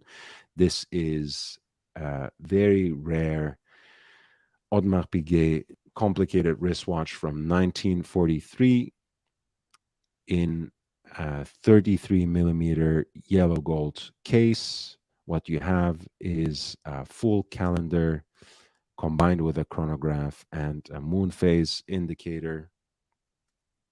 This piece has an estimated value of 164,000 to 328,000 in US dollars.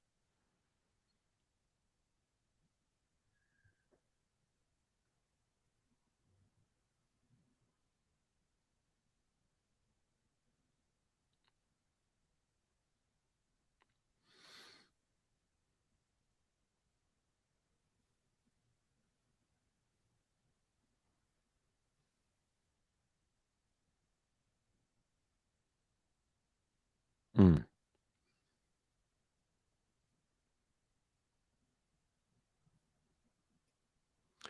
This is a very unique example of the 222 because it is presented as the only white gold version.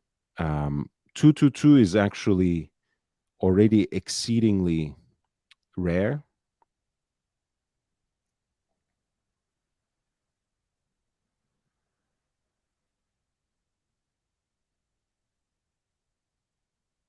Because I think the piece already was in less than 500 examples in steel, less than 150 in yellow gold, and less than 100 or so in two-tone. This is supposed to be the only white gold execution of the 222. It looks quite beautiful, and even in the photograph, slightly warmer than the stainless steel version. It is an absolutely rare piece, possibly one of a kind, as they say in the auction circuits. This is a Vacheron Constantin 222, lot number 205 from 1982 in the original 37 millimeters of a case size. This piece is expected to fetch an amount somewhere between 108,000 to 216,000 in US dollars.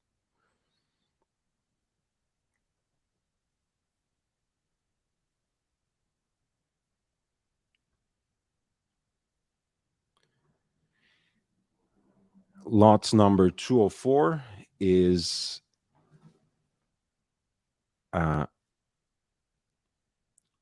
Paul Newman exotic dial in the Panda configuration with an ivory center dial, black chronograph registers that have aged into this tropical brown with their radial grooves, and of course the red accents on the periphery of the dial, as well as the Daytona writing, the bakelite bezel. The piece is presented on a more with a recent service.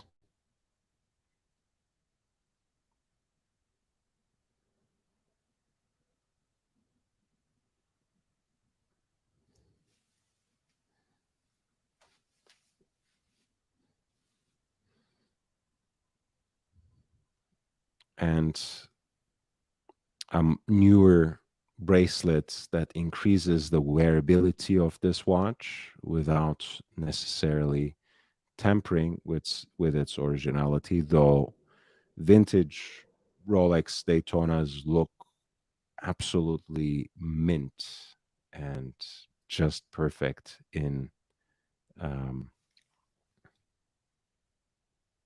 in a on a leather strap. So this is lot number 204, a Rolex Cosmograph Daytona reference 6241 from around 1968. Annus Mirabilis. The estimated value is 164,000 to 274,000 US dollars.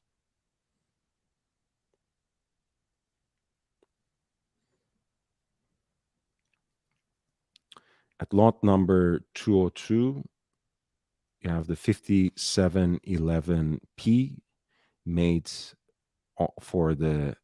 made to commemorate the 40th anniversary of the design, entirely fashioned in platinum with a distinctive blue dial that is a couple of shades brighter than most, and baguette cut diamonds for the indices.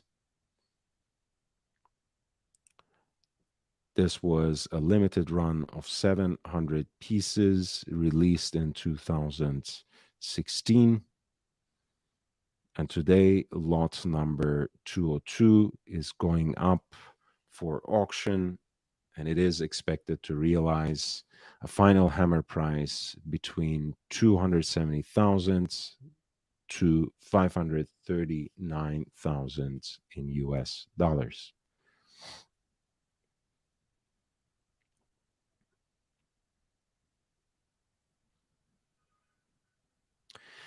At lot number 201, we have a Rolex Cosmograph Daytona 6239 in the reverse panda configuration, all in stainless steel, on its original oyster bracelet and the tachometer bezel in matching stainless steel. This is a watch from 1966.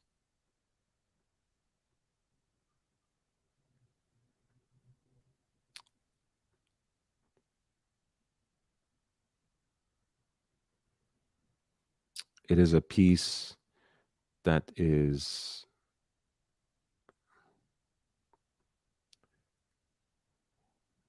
from roughly around year 1966 and has an estimated value of 54,200 to 108,000 in US dollars.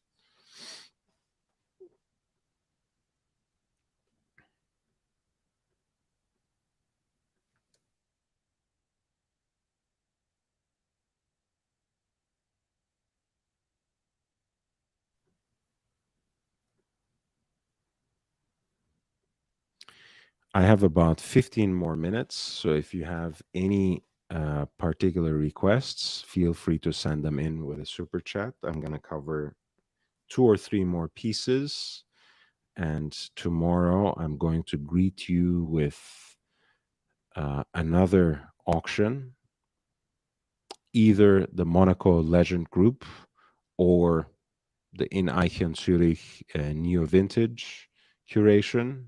I will decide on that. Feel free to send in your preference as well.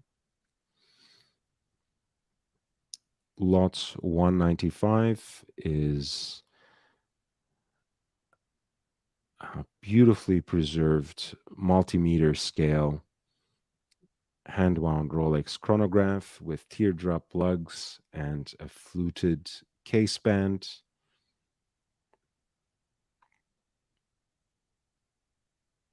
As an absolute time capsule, so well preserved. This reference 4062 is also in 36 millimeter yellow gold case, which is relatively substantive for its time.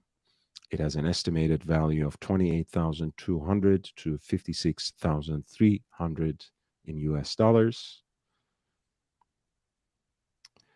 Lot number 197 is Rolex Barrilito, reference 3525. Once again, you have the tachymeter on the periphery of the dial and the telemeter scale in a concentric circle, perfectly proportionate and aligned to register layout with the crown.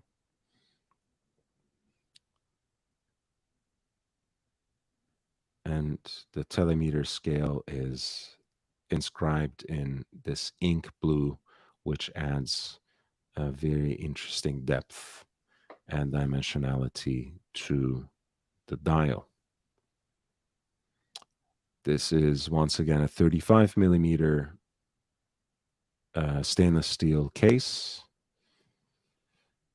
This Rolex chronograph from 1945 is estimated to fetch an amount somewhere between 43,800 to 87,600 in US dollars.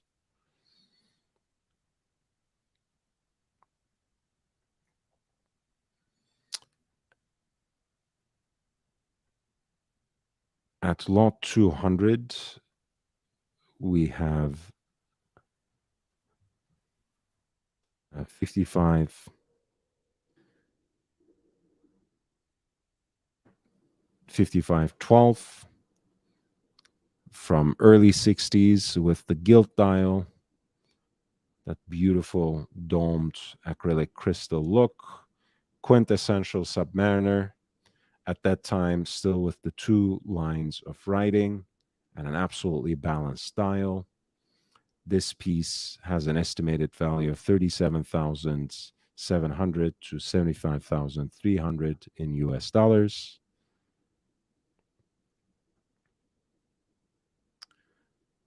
$5,004R Patek Philippe's split second perpetual calendar chronograph that we looked at in a couple of different iterations. This one is in pink gold and from 2015 in that 36 millimeter case that harkens back to the aesthetic lines of reference 2499, including the stepped drooping lugs.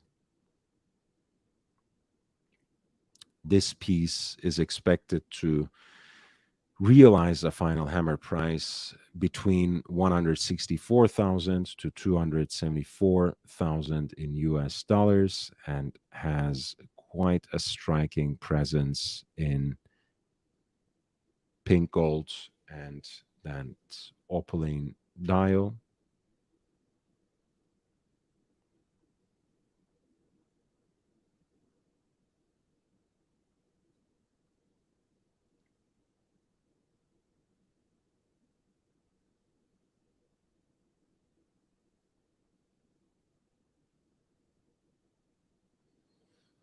And finally, we have an absolutely bejeweled piece by Patek Philippe. It's an interesting note to end on, but there we go. This is lot number 208, a Patek Philippe Nautilus flyback chronograph in white gold, bedecked in diamonds, comes with its certificate of origin and the original presentation box. Only the second example to have hit the auction market.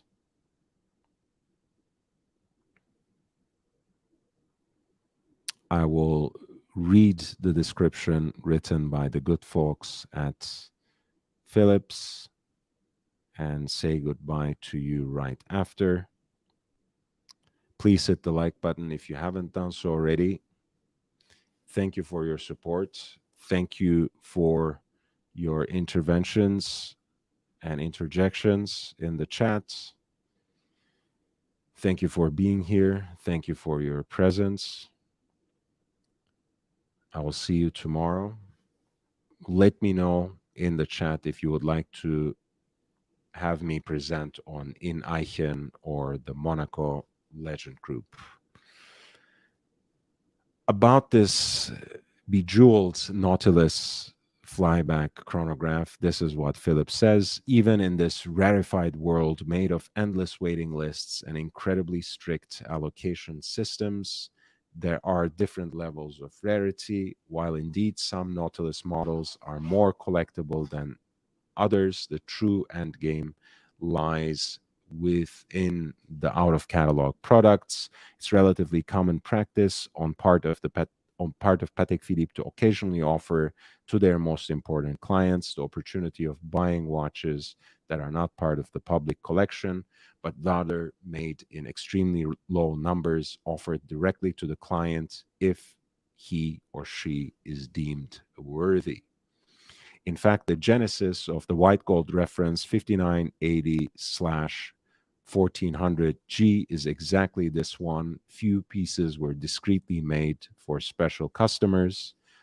One of the most impressive Nautilus models to grace the auction market, this reference 5980/1400G is fitted with an impressive total of 893 diamonds, weighing approximately 4.468 carats, and 182 baguette cut diamonds weighing approximately 15.46 carats. Given the laborious process of creating such timepieces, such lavish models were created only for the best clients of Patek. To date, only one other example hit the auction market.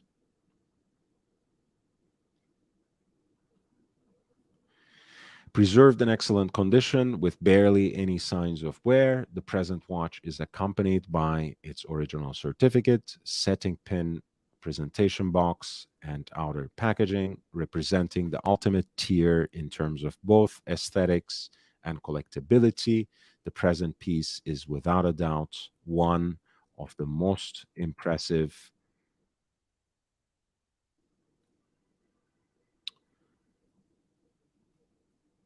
and hard The present timepiece is without a doubt one of the most impressive and hard to acquire timepieces made by the company and would be the crown jewel of any sports watch collection. This is once again 5980/1400G with a gradient anthracite gray dial, carats upon carats of diamonds decking the entire piece.